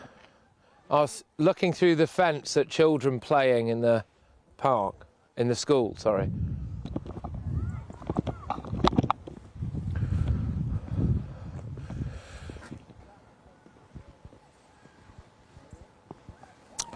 Just interesting, isn't it, that there's not really a train station around here. And we've spoken to those lads. They said that they were from Iraq. They both said that they were 17 years old. Looked like they could have been around that age, possibly a little bit older. And they said that they weren't staying here. They were visiting a friend. All right. But they've just walked down that path there, had a good look through the railings at some of the children that are playing games in the field from the local school, and off they pop down the alleyway there. Yeah, why would you want to look through the school railings? And just as well to say that there were children playing in that school field at that time that we shot that footage. Let's get the thoughts of my panel. We go to GBNews contributor Will Kingston, former Tory MP Jonathan Gullis, and Labour Party activist Susie Stride. Will, yeah, I mean, so there's a number of reasons why people wanted to kind of hoist the flag there, really. It wasn't just about immigration. There's generally kind of a bit of pushback about the state of Britain as a whole. But some of those concerns there about those young foreign lads hanging outside around a school, I mean, just immediately came true. Mm-hmm. Well, number one, that was uncomfortable but very important reporting, Patrick, so well done. There is an awareness week coming up at the end of this month, Patrick. Panel, I'll open it up. Do you know what the awareness week is for? Oh, grief, I don't know. Go on, it could be anything. Asexual Awareness Week. Lovely. And I promise you guys I'm going somewhere with this. OK. Asexual Awareness Week. People have no sexual attraction to anyone. They've got a flag, as with every other one of the LGBTQ+, as with Palestine, as with all the rainbow stuff. The left love flags. They have flags for everything. And you know what? I don't see people on the right tearing down flags. I don't see people going down Regent Street tearing down the rainbow flags. The thing that really annoys me about this is the moral arrogance to say, I know why you're putting that flag up, because you must be far right. I know your intention, you must be far right. Forget for a second that it is just disgusting to disrespect a flag that soldiers have fought and died for. It is the arrogance to say, I know what better than you, I have a moral position that's superior to you, and as a result of that, I'm going to tear this flag down and put my position above yours. That's the thing that really, really annoys me. Susie, what do you make of it? Because, you know, there are people there apparently with machetes who spend their evenings covering up their number plates and driving around there with masks on, taking down the flag, because they say that they feel that there's a racist, divisive undertone to it. What do you think? I think that this is not straightforward, but in some ways it is straightforward. So I love the British flag. I'm, you know, very happy to have it up, same as Keir Starmer. Let's have the flag, let's fly the flag. I'm proud of this country. This is a great country. We've probably all, well, I would say visited countries that maybe aren't so great, but, you know, we've got a great country here. However, I also remember the 90s on the Isle of Dogs where we had the BNP. And I remember skinheads walking up and down the streets, and I remember the misuse of the flag and them trying to take the flag for what they were about. And now that is one extreme over there. You've got another extreme of people saying, oh, they should all come down. And I think as a country, we're not actually an extremist country. And what I want to be really careful of is that we celebrate the flag, very important, but it doesn't it's not used as a tool of intimidation. OK. Yeah. I mean, Jonathan, again, I kind of come back to that there, really, which is that we're constantly told that, oh, gosh, you know, it's a bit of a myth, really, that we have things like, you know, random foreign men from Iraq and other countries hanging around local primary schools. I mean, that area there, I think you obviously, I hope you kind of got the gist of it from that report there. You know, there's a housing estate, there's a park, there's a primary school. You know where the primary school is. why are you just walking around looking at school railings like that? Well, look, this goes back to the very thing that Baroness Casey in her own audit of grooming gangs came out with, which is more and more cases that are coming before the police are involving illegal migrants who have entered this country via small boat. And obviously we don't know if their names are indeed the ones that they accurately give. We don't know if their ages are indeed the ones they've accurately given, because, of course, very sadly, this Labour government chose to axe scientific testing, something that I was pushing for when I was in Parliament. We should be unashamedly trying to get proof when we've seen ridiculous scenes of men with beards sitting in school classrooms in recent years as well, which is utterly shameful. And I just say immigration went up massively under the Tories, and the asylum hotels have actually. I don't defend the Conservative record.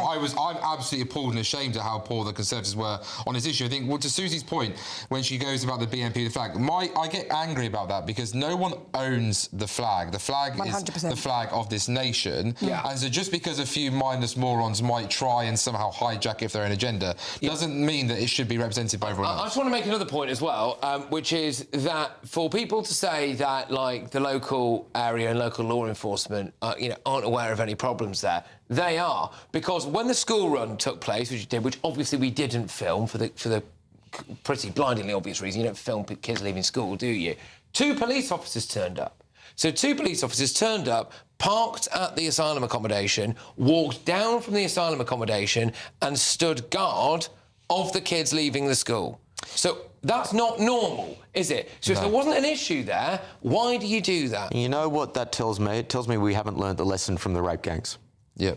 We heard for decades and decades that politicians, police officers, the media ignored this stuff because of cultural sensitivity, because they were afraid they may be called racist. That tells me we still haven't learned that lesson. The only other thing I would say on this is it still comes back to this misguided belief that all cultures are somehow equal. Like, we now have the data to say that that sexual assault crimes are disproportionately represented by people coming from third world countries. Even if you don't believe that data, surely we can all agree that if you come from a country which is a third world country which has different attitudes to women, you are more likely to bring those attitudes here. And surely that is common sense. That's one of the reasons why I think a lot of those locals might be thinking that they should have the flag up, because it's a reminder for the people, Susie, who've just arrived here and just been put in some of that accommodation, who might come from countries and cultures where it is more commonplace to have maybe different attitudes, especially towards women and girls, that you are actually in Britain now and we have certain laws,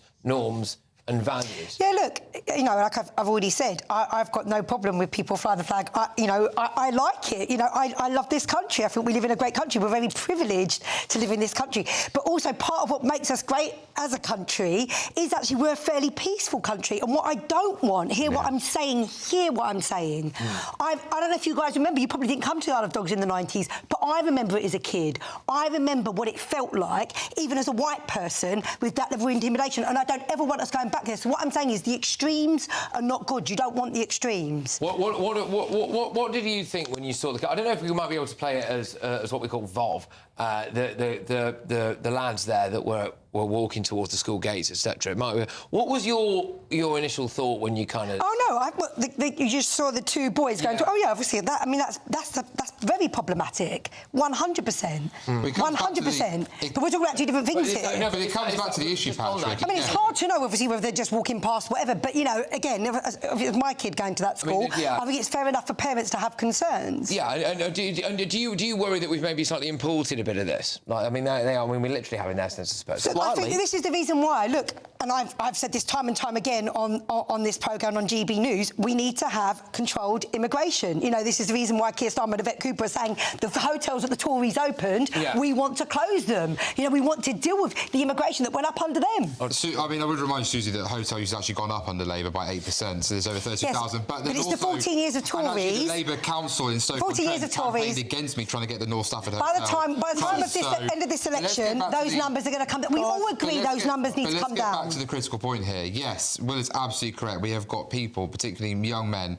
fighting-age men with medieval attitudes toward women and girls, imported into this country with their third world attitudes towards those women and girls, putting them in danger and safety. Baroness Casey herself is pointing out, and there's nothing wrong with people wanting to make that point loud and clear. And as for those people putting up the Union flag and St George flag, those are the only flags that should be flying in this country. It's a unifying factor. I don't want to see see lots of other flags flying all over the place, because ultimately this is Britain. I'm sick to the back teeth of seeing this Palestine flag flying, which is a political symbol designed to deliberately oppress the Jewish race in this country, as well as anyone who supports the case of Israel, and enforce intimidation on our streets. All right, but I just think, you know, people can keep turning a blind eye to it for as long as they want, but we were hanging around there for not a particularly long period of time when the exact thing that locals said they were worried about happened. And, you know, we happened to be filming. I spotted it out the corner of my eye. We tried to get the camera there as quickly as possible. And, you know, you can see it. And for anyone who says, oh, it's just a snapshot, just slow it down. You can see them looking through the railings, hanging around there for a bit. There's nothing else down the alleyway. It's a primary school. Why would you just walk down... Anyway. Right, OK. Look, we've got loads more coming your way. We are, of course, going to be talking about the latest unemployment figures as well. And there's a statement from Rachel Reeves, which is quite funny on this, so stay tuned for that. But, of course, it's time for the Great British Giveaway. Massive motorhome, loads of cash. Here's a community to win it. There's just 3 weeks left to see how you could be our biggest winner this year with a prize worth over £104,000. First, you could be driving away with this brand new Benamar Primera motorhome. Worth over £74,000, this luxury vehicle comfortably sleeps 4, has its own fitted kitchen and bathroom areas, and comes complete with fitted awning and bicycle rack. And that's not all, as we'll also give you a whopping £30,000 in tax-free cash to spend however you like. Someone is guaranteed to win our biggest prize to date, so make sure that winner could be you. For another chance to win, text WIN to 63225. One entry costs £2.50 plus one standard network rate message. Or text BONUS to 63225. 5 entries cost £5 plus one standard network rate message. Go to gbnews.com/win. Entries start at £2.50. Call 0903 686 3232. Calls cost £2.50 plus your network access charge. Or post your name and number to GB16 PO Box 8690 Derby DE1 9TT. UK only. Entrance must be 18 or over. Lines close at 4 p.m. on the 31st of October. The winner will be contacted live on GB News, week commencing 10th November. Please check the closing time if listening or watching on demand. Good luck. Right, coming up, we've got those newspaper front pages for you. Some breaking news on the front of The Guardian, believe it or not. The grooming gangs inquiry has hit a massive roadblock. I'll reveal all very soon, but first... Hello, darkness, my old friend. I've come to talk with you again. Oh. Inflation is the highest in the G7, living standards are plummeting and the government borrowing is sky high. But breaking news in the past few minutes, Rachel Reeves thinks the UK economy is, quote, a beacon of growth and stability. I'm not joking. We've just got a statement from her. You will not believe it. Stay tuned.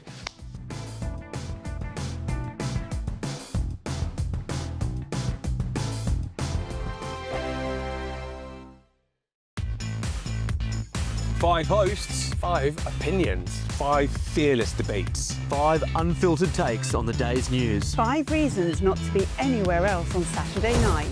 This is the Saturday 5. You got me good there. Britain's biggest Saturday night TV show. It's not a bad brand. Yeah. Uncensored. Very, very racy tonight. On the unpredictable. What does she say? Can you translate it for us? And always entertaining. And how can a country go from being led by William Wallace to Saturday nights from 6 p.m. only on GB News, the People's Channel. Britain's news channel. You're going to want to stay tuned, trust me.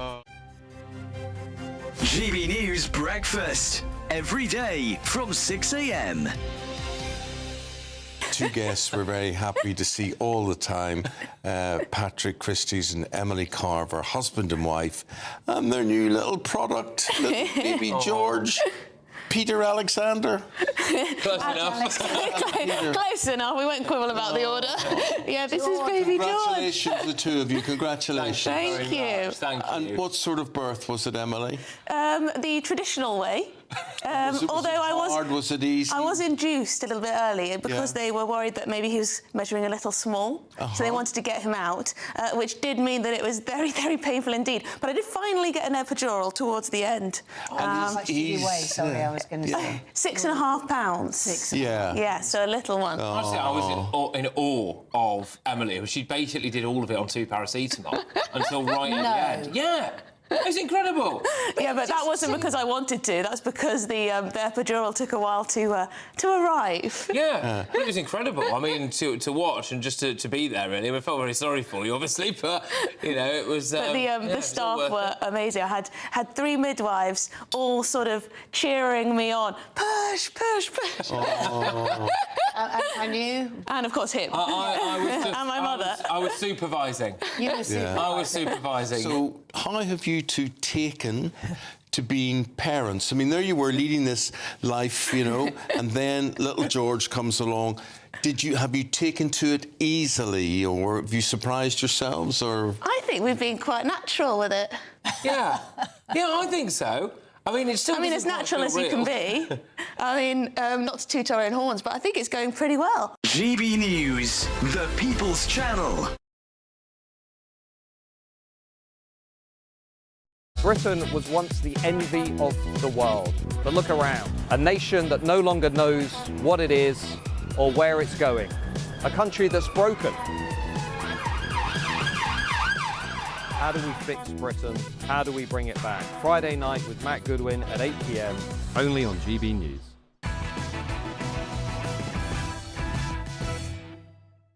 Welcome back. All of tomorrow's newspaper front pages coming shortly. But first, Chancellor Rachel Reeves has been dealt a hammer blow just weeks before her budget. The International Monetary Fund, the IMF, announced today that not only will the UK have the highest rate of inflation of any major economy this year, but government borrowing costs will also be far steeper than in the rest of Europe, Japan and the United States. But wait, there's more. Unemployment today climbed to its highest level since the country was in lockdown. But has anyone delivered the bad news to the Chancellor? Because breaking in the last few minutes, we've got a statement from Rachel Reeves. And she's touched down in Washington for the IMF's annual meeting and declared that the UK is, quote, a beacon of stability and growth. Well, I'm joined now by the head of lifestyle economics at the Institute of Economic Affairs. It's Dr. Christopher Snowdon. Thank you very, very much. Is Rachel Reeves delusional? She's saying beacon of whatever it is, prosperity in Europe, because we are projected to do better than the EU this year, which is a slightly cheery thought. And also next year, if you take these projections seriously, which I don't particularly. I mean, look, the reality of the situation is that she's making a mess of things, Rachel Reeves, which I think is a shame because she has a very large majority, or the government has a very large majority. And I think she and most people know what needs to be done. And she's just failed to do it. You know, we've got higher inflation than the rest of Europe. That is true. And that is why the government's borrowing costs are higher than the rest of Europe. And we need to be dealing with the deficit, dealing with the debt.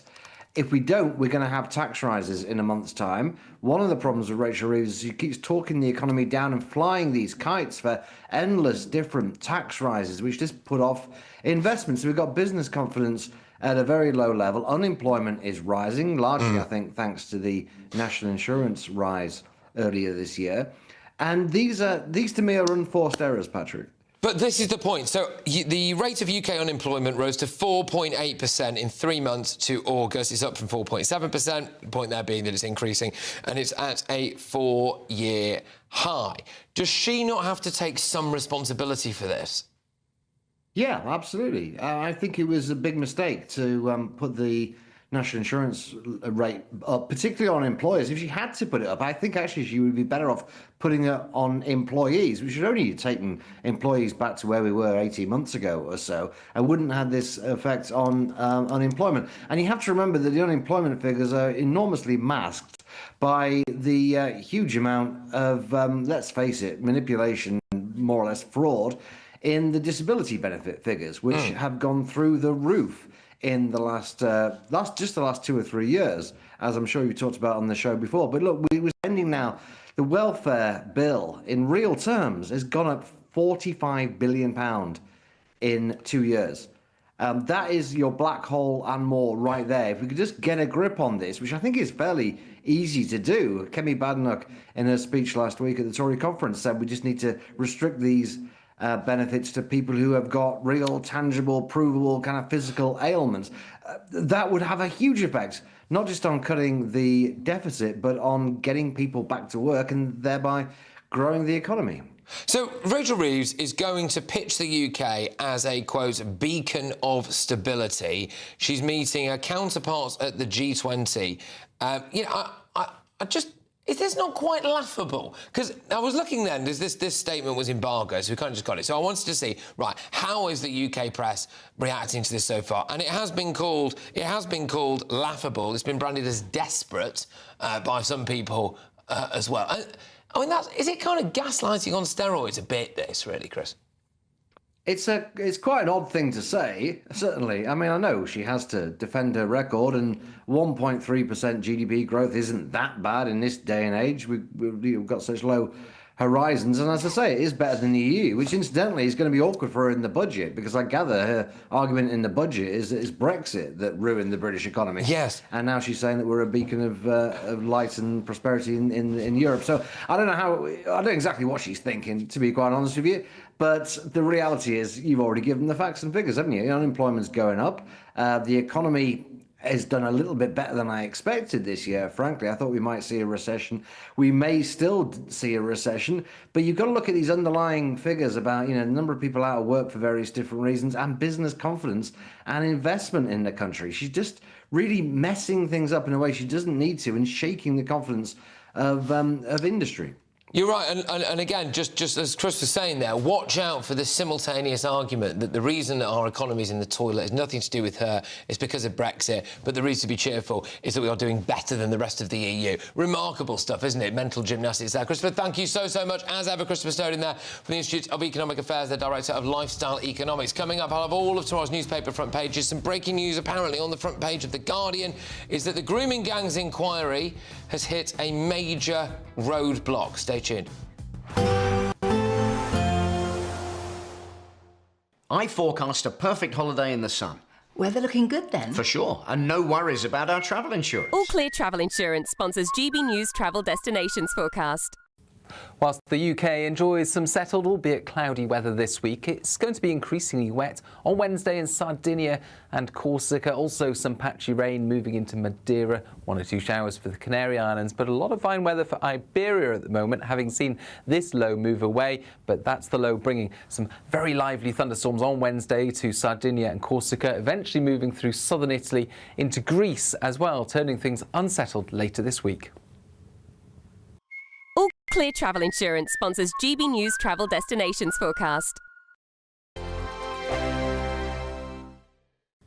Evening. Yes, it's time for your latest weather update from the Met Office here on GB News. Tomorrow, more of the same. Most places will be dry and drab with the winds fairly light, so nothing's moving very quickly. Chunky area of high pressure sitting over the UK, acting like a lid and keeping things mostly cloudy. We've got some breaks in the cloud across parts of Scotland, so here it will turn a bit chilly where we've got the clearest skies through the night. Could also turn a bit misty. Further east, the cloud thick enough at times for a bit of light rain and drizzle to come and go through the nights. The cloud acting as a blanket, keeping the temperatures up at 8 to 10 Celsius for most. But it will be a bit colder in western Scotland where we've got those clearer skies. But again, here, that's where we'll see some sunshine through Wednesday. Elsewhere, sunshine in short supply, a little bit possible on the south coast of England, parts of southwest Wales, and maybe through the day it could brighten up in North Wales. The thickest cloud in eastern England, still some drizzle here and there, parts of Yorkshire and Lincolnshire. Mostly dry and cloudy for Northern Ireland, central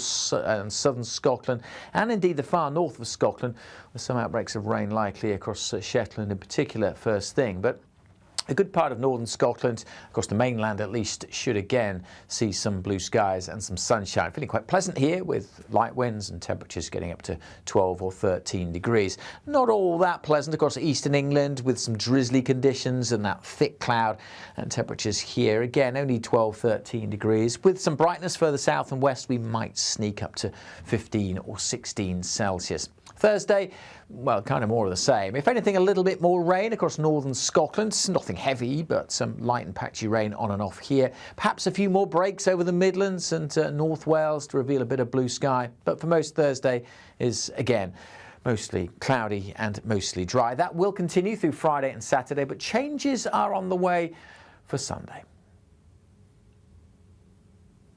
Hi, I'm Michelle Dewberry, and my show is your opportunity to cut through all the noise and dive in headfirst to some robust debates. Ideas clash. Situation, No, Because the failure is... You're deliberately avoiding my point. Nothing's held back, And if you think this is the end of it, wait for more. and we do not shy away from the difficult stuff. Sometimes I want to shake people and say, if only you understood. So join me on Jubes & Co. weeknights at 6 p.m, only on GB News, Britain's news channel. Westminster's full of talk, but out here, it's the real world. Am I allowed to talk then? No, that's it. This is where it matters, real people and real lives. That's what politics is all about. In fact, this Trump made a good start. No. Straight answers, no spin, and just a couple of pints. How many fingers have I got up? About 10. So join me for Lee Anderson's Real World every Friday at 7 p.m, only on GB News. The People's Channel, Britain's news channel.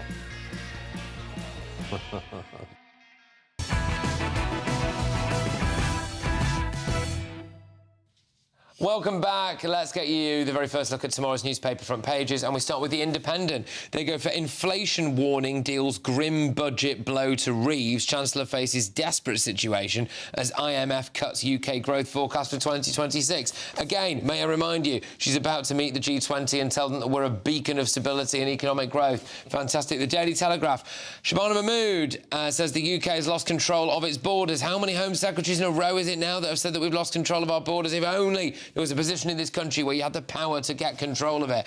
They've also got their civil service mutiny over Chinese spy scandal blame games. The civil service appears to be revolting now in more ways than one. The iPaper, UK state pension to climb 4.8% as triple lock helps buffer the over 65s from inflation. And The Guardian, which is the one we're actually going to be focusing on here, the story in the bottom left-hand corner, grooming gang inquiry stalls amid panel chair search. Keir Starmer's national grooming gang inquiry has stalled amid wrangles over its remit and difficulties in finding a senior legal figure willing to become its chair. I'm sorry, but that simply cannot be true. That surely there are senior legal figures in this country, Jonathan, who are relishing the opportunity to be in charge of sorting out one of the worst epidemics that Britain has ever seen. It just feels like kicking the can further down the road, as has happened relentlessly, especially with this government, who obviously were opposed to a national grooming gang inquiry and then effectively were embarrassed into having to accept one, long overdue. And then we see in local authorities, people have been putting forward motions. I know in Stoke-on-Trent there was a motion put forward in order to demand a local-led inquiry if the government didn't make any progress within 6 months. That was voted down by the Labour-led council in that particular area, again saying that let's wait and see what the national government does. The reality is we are in a position where young girls are not getting the justice that is long overdue, and I feel that this is going to just feed further the system doing everything it can to protect itself. But people said, Will, at the time, which was that, OK, so we have an inquiry. Well, the only reason you ever have inquiries in these things is that even if you do ever reach a result, it's normally so many years after you said you were going to have one, or people, the desire is that we've all forgotten about it by the time it happens. And now the other revelation in this article is that the terms of the investigation are still being discussed by a panel, including survivors of abuse rings, 4 months after the Prime Minister bounced pressure to set it up. He's not even bothered to set up the terms of this inquiry. And who picks that panel? I don't know. Do you know? Well, I would imagine it's the Labor government. I would imagine it's the people in power. This is the problem. They set the terms. They decide who makes these decisions. Like, the strategy isn't particularly difficult to comprehend. How much have we got till the next election? What, 3.5 years? There would be a calendar in Labor HQ, and they'd be going, right, how far to the point there can we kick the can down the road so it's someone else's problem? That is exactly what is going on here, and that is what is so disgusting about it. They are aware that the media cycle is such that you can just push and push and push. And fair play to The Guardian. We give The Guardian some stick. Yeah. Fair play to them for actually bringing this up. And also, I would say, fair play to people like Rupert Lowe, who are doing their own independent inquiries, because, to be honest, I have no faith that the government will will be able to do this effectively. Interesting, won't it? Because again, I would politely suggest to the government that maybe this would have worked a while ago, but we're here now, and we're certainly not going to stop here. And also, at some point, those people like Rupert Lowe are going to publish their findings, and we're going to be able to hold those up side by side compared to whatever the government has, and the public are going to be able to make their own minds up. So this is a bad look for Sir Keir Starmer. It looks as though, you know, again, he's not really taking this issue that seriously, is he? And I don't think this is a party political issue, sorry, because number one, a lot of this happened under a Now, I'm not even blaming the Conservatives. I'm just saying it happened under 14 years of Conservatives. I don't think this is about party political. This is about girls that were abused, that were not stood up for, and we need to make sure that they are. But that's the point. It's not the people in charge. No. What they're saying is they're struggling to find the right person. Now, don't get me wrong. I'm not for this being kicked down the road. We need to come down hard on this. But what I wouldn't want them to do is rush it because they've not found someone good. Now, I've literally only just seen this headline, so obviously I don't know all the details. But it sounds like they're approaching people, and people are saying no, which, you know, in itself is problematic. Susie, yes, the can was kicked down the road by the Conservatives over 14 years, but it is political because the vast majority of the problems that we've seen have been in Labor majority council areas, and they are aware of that. They are also aware, and I'll be very, very careful here, I'm not implicating anyone in this, but they are aware that Keir Starmer was the Director of Public Prosecutions whilst this grooming gang scandal was ongoing. And I will repeat, I'm not suggesting anything there, but that is politically a problem for them. Of course this is political. OK, sorry, just to say, what I'm saying here is I think Keir Starmer is taking this seriously, and evidenced by the fact that they don't just want to put it on someone who's not going to do a good job. It's, from what I can see, and I've only just seen the title of this, it sounds like they've been approaching senior legal figures, but they're turning down. And you know, I just find that is concerning. I reckon we could get on the mobile phone now, and before the next ad break, we could find someone. This is a nonsense, absolute nonsense. I mean, I don't know if it is a nonsense. Sorry. I mean, look, the reality is, Susie, that Keir Starmer was offered this opportunity, instructed his Labour MPs to vote against a grooming gang inquiry. Then an awful lot of pressure from news outlets like GBNews and the amazing work of Charlie Peters meant that essentially we finally got to the government being embarrassed and shamed into holding one. Yeah, well, quite. We can go now, by the way, to the White House, where President Trump honoured Charlie Kirk with a posthumous Medal of Freedom. Charlie Kirk was assassinated while addressing a group of students. The United States honors him as a martyr for truth and freedom.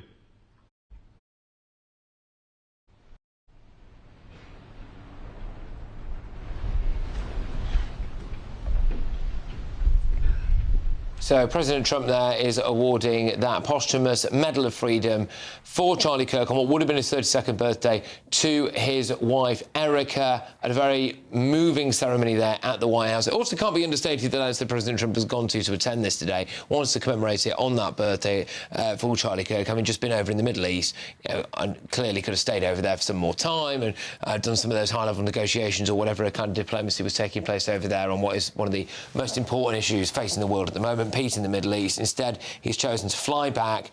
I mean, also, I can't remember quite off the top of my head now how old President Trump is, but I mean, for some of the people who say that, he's senile or he can't, I mean, the hours this guy works is absolutely unbelievable. Well, he's also had President Millet. He's also had President Millet in the White House as well today. So he's had a cabinet meeting with President Millet, having probably had only 3-4 hours sleep. Oh, by the way, sorry, should we listen a bit to Erica? Sorry, I didn't realise we were going to get a statement from her, sorry. Thank you, Mr. President, for honouring my husband in such a profound and meaningful way, and thank you for making this event a priority amid the peace process in the Middle East. Thank you. Very grateful. Charlie always admired your commitment to freedom, and that's something that both of you shared, so thank you. Your support of our family and the work that Charlie devoted his life to will be something I cherish forever, so thank you. To our gracious First Lady in her office for making this event possible, thank you as well. It's beautiful. To Vice President and the lovely Usha fans, your friendship has been an unbelievable encouragement. Thank you. And to all our friends and family that are here, and watching from all around the world, thank you for loving us. Thank you for praying for us and for believing in what Charlie believed in. And to our Turning Point USA staff and the Charlie Kirk Show staff, we love you more than you. Well, that's Erica Kirk there, paying tribute to her late husband Charlie, who has just been posthumously honoured with the Medal of Freedom at the White House, and just what an incredibly brave, stoic woman who will no doubt continue his legacy. A bit more on this for you later on in the show. Stay tuned. Britain was once the envy of the world. But look around. A nation that no longer knows what it is or where it's going. A country that's broken. How do we fix Britain? How do we bring it back? Friday night with Matt Goodwin at 8 p.m. only on GB News. GB News Breakfast. Every day from 6 a.m. A day for us today, Penny. Yeah. With losing our friend, Mr. John Stapleton, totally unexpectedly. I mean, of course, we knew he was ill. Yes, but we didn't know he was We ill. didn't know he was about to die. Well, no. When he came in, we came in to the studio, and the three of us kind of were reunited. Just a month ago. Just a month ago, exactly. And yesterday, the lovely thing was that I had so many texts from people who you'd recognise as well from GMTV days, other people as well. Everybody saying what a gent he was and how kind and, you know, from my point of view, the reason he stayed a friend, you know, obviously, you know, you have these, you call them screen husbands, screen wives, but the reason he stayed a friend was because he was genuinely funny. He made me laugh a lot, all the time. And in fact, I just recently did a little podcast with him. We were talking about things that he hated and everything, and he was talking about he hated people driving around with cars with their windows open and really loud music. Yeah. And he was just going, you know, he said, I just shout at them, can you turn it up a bit? There's somebody in Australia who can't quite hear the words. So you never expect it, you never want it. The people you love, you want to live forever. That's it. That's very well said, yeah. I obviously was very friendly. He was, when we say a gentleman, he was gentle. He was a gentle soul. And then he became very nasty. It was very difficult to like and get on with. It was just you know, when Manchester United started to decline in terms of superiority, and he became so... He became so arrogant. No, did he really? Oh, he was unbearable. He so didn't. GB News, the People's Channel. Westminster, the ultimate clique. And you're fighting like rats in a sack. But here on the Camilla Tominey Show, we ask the questions the establishment media is too scared to ask. OK, let me ask you a straight question, because I know you're a straight-talking politician. Whether it's net zero, illegal immigration or law and order, nothing is off limits. You had the power then. Yeah, as I and say, now you've lost it. That's the Camilla Tominey Show, a politics show that's fearless. But no, let me finish my question if you don't mind, because it is my show. Sundays at 9:30, only on GB News, the People's Channel, Britain's news channel.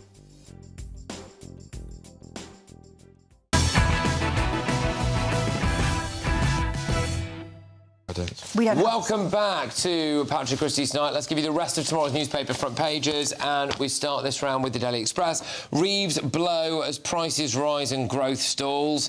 They've also got the illegal migrant who threatened to kill Nigel Farage there. The Metro, we've got hotel workers stabbed by migrant 23 times. I will just say as well, this is a murder trial that is ongoing, so we're going to leave that one there for now. Because it's a trial, the bloke is obviously presumably pleading not guilty, so we'll have to park that for this moment in time. The Daily Mail, Labour isn't working again. Number of jobless hits 4-year high. We face the highest inflation in the G7. Growth in wages and living standards stalls. Yeah, apart from that, though, fine. The Daily Mirror, Boris did harm our kids. Bit of Tory-on-Tory action here, and not in the way that you're used to. Boris Johnson has been accused of damaging Britain's children during the pandemic. That's according to Sir Gavin Williamson. I didn't get bored with Patrick. Thank you. The Times, Hamas kills its enemies on ceasefire Gaza streets. No one could have seen that coming. And The Sun, what a waste of money. Nice from The Sun. 260 million quid on centres for deportation It funds perks like art classes. Apparently, illegal migrants are given welfare buddies for emotional support as well. I mean, I suppose this is just tee off on this, really. 260 million quid on centres for deportation, and you're paying for illegal migrants to be given a hug. Well, start with someone else. I'm getting over your Conservative gag. Okay, Scarlett, you're right, mate. So turns out we're paying to give the illegals a hug.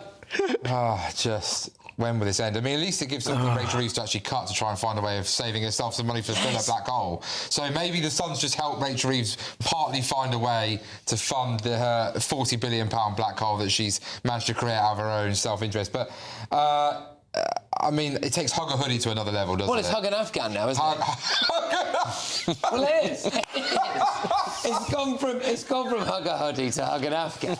And we're paying for it. Yeah, we're paying for it. Art classes, which is why they've gone for what a waste of money. And I bet it's that modern art crap as well, not like actual art. I bet it's that modern art nonsense that they'll be doing as well. The serious point is, and we say this every week, if you create incentives to come to the UK, people will come to the UK. It's not complicated. These are more incentives for people to arrive. We're going to, in the next hour, by the way, we are going to be spending a lot of time talking about what is arguably the more serious story, which is about the fact that our economy is in the toilet. But just on that note, Susie, is this not one of the many areas where Rachel Reeves could perhaps make some cuts?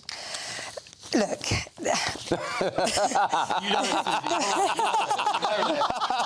Just say it. Just say it.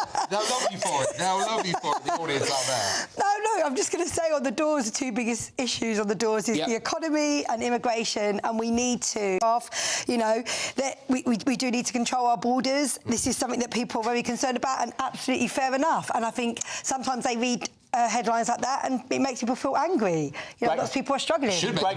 Great non-answer. Love it.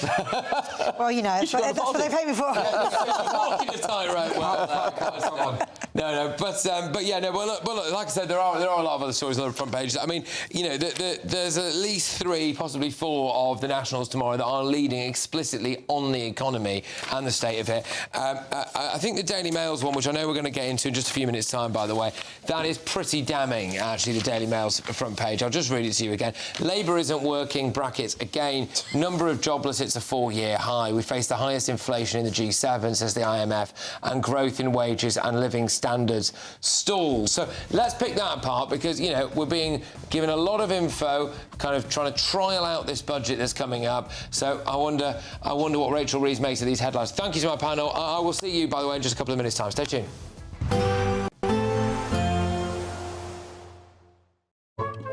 Today's outlook: cool, calm and completely horizontal. Boxed Aircon sponsors the weather on GB News. Evening. Yes, it's time for your latest weather update from the Met Office here on GB News. Tomorrow, more of the same. Most places will be dry and drab with the winds fairly light, so nothing's moving very quickly. Chunky area of high pressure sitting over the UK, acting like a lid and keeping things mostly cloudy. We've got some breaks in the cloud across parts of Scotland, so here it will turn a bit chilly where we've got the clearest skies through the night. Could also turn a bit misty. Further east, the cloud thick enough at times for a bit of light rain and drizzle to come and go through the nights. The cloud acting as a blanket, keeping the temperatures up at 8 to 10 Celsius for most. But it will be a bit colder in western Scotland where we've got those clearer skies. But again, here, that's where we'll see some sunshine through Wednesday. Elsewhere, sunshine in short supply, a little bit possible on the south coast of England, parts of southwest Wales, and maybe through the day it could brighten up in North Wales. The thickest cloud in eastern England, still some drizzle here and there, parts of Yorkshire and Lincolnshire. Mostly dry and cloudy for Northern Ireland, central and southern Scotland,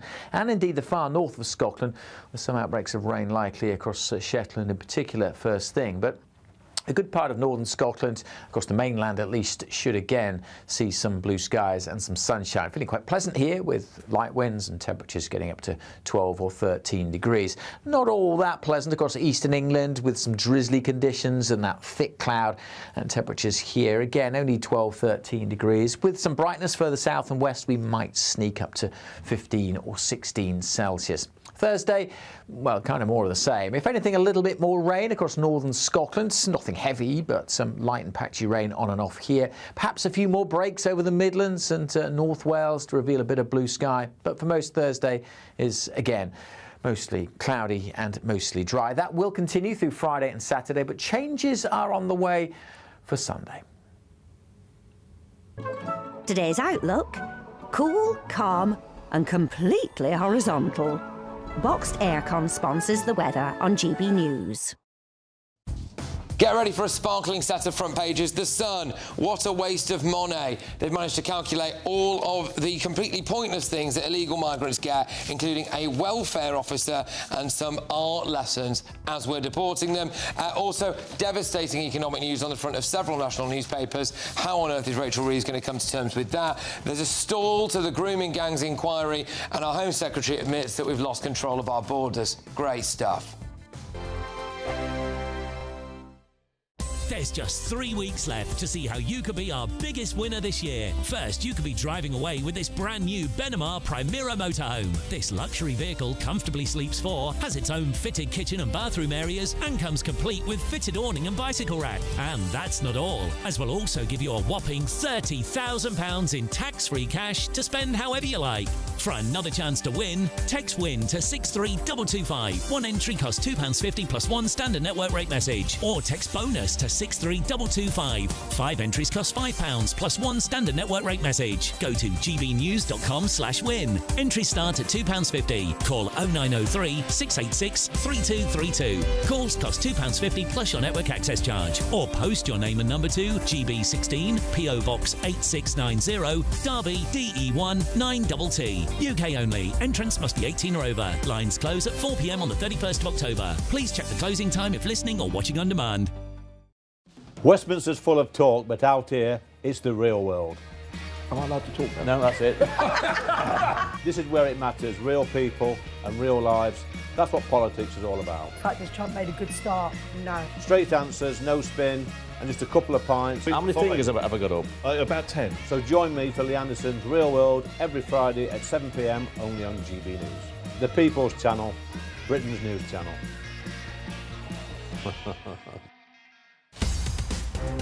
In the GB newsroom, we bring you the news as it happens. With our team of dedicated journalists across the UK, We're ready to keep you up to date with what's happening every half an hour, every single day. Bulletins here on GB News. the People's Channel, Britain's news channel.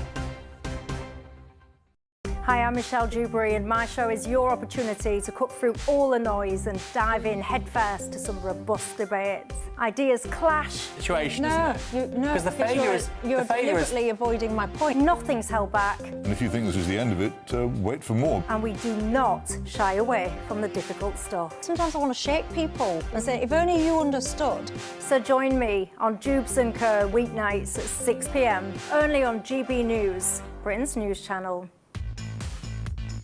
5 hosts, 5 opinions, 5 fearless debates, 5 unfiltered takes on the day's news. 5 reasons not to be anywhere else on Saturday night.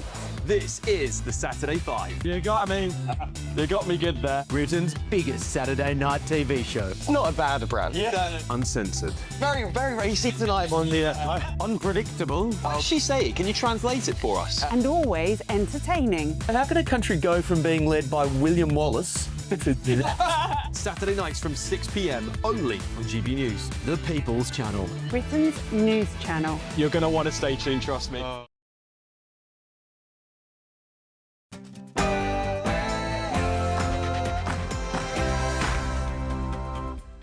Welcome along to Patrick Christys Tonight Late Edition and breaking right now.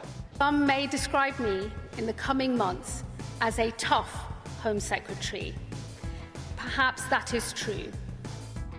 No, not true. Shabana Mahmood has claimed that illegal migration is destroying trust in politics. She says that the UK has lost control of its borders. So why, Madam Home Secretary, are we heaping luxury on migrants awaiting deportation? The front of the Sun, what a waste of money. We've got art classes for these illegal migrants. These a welfare officer. I mean, what do they want? Like an emotional support Cocker Spaniel on the flight back to Afghanistan. And on the basis of what she's found, she says there should be a national inquiry. I've looked at her report. I've considered that material. I think she's right, and that's why there'll be a national inquiry.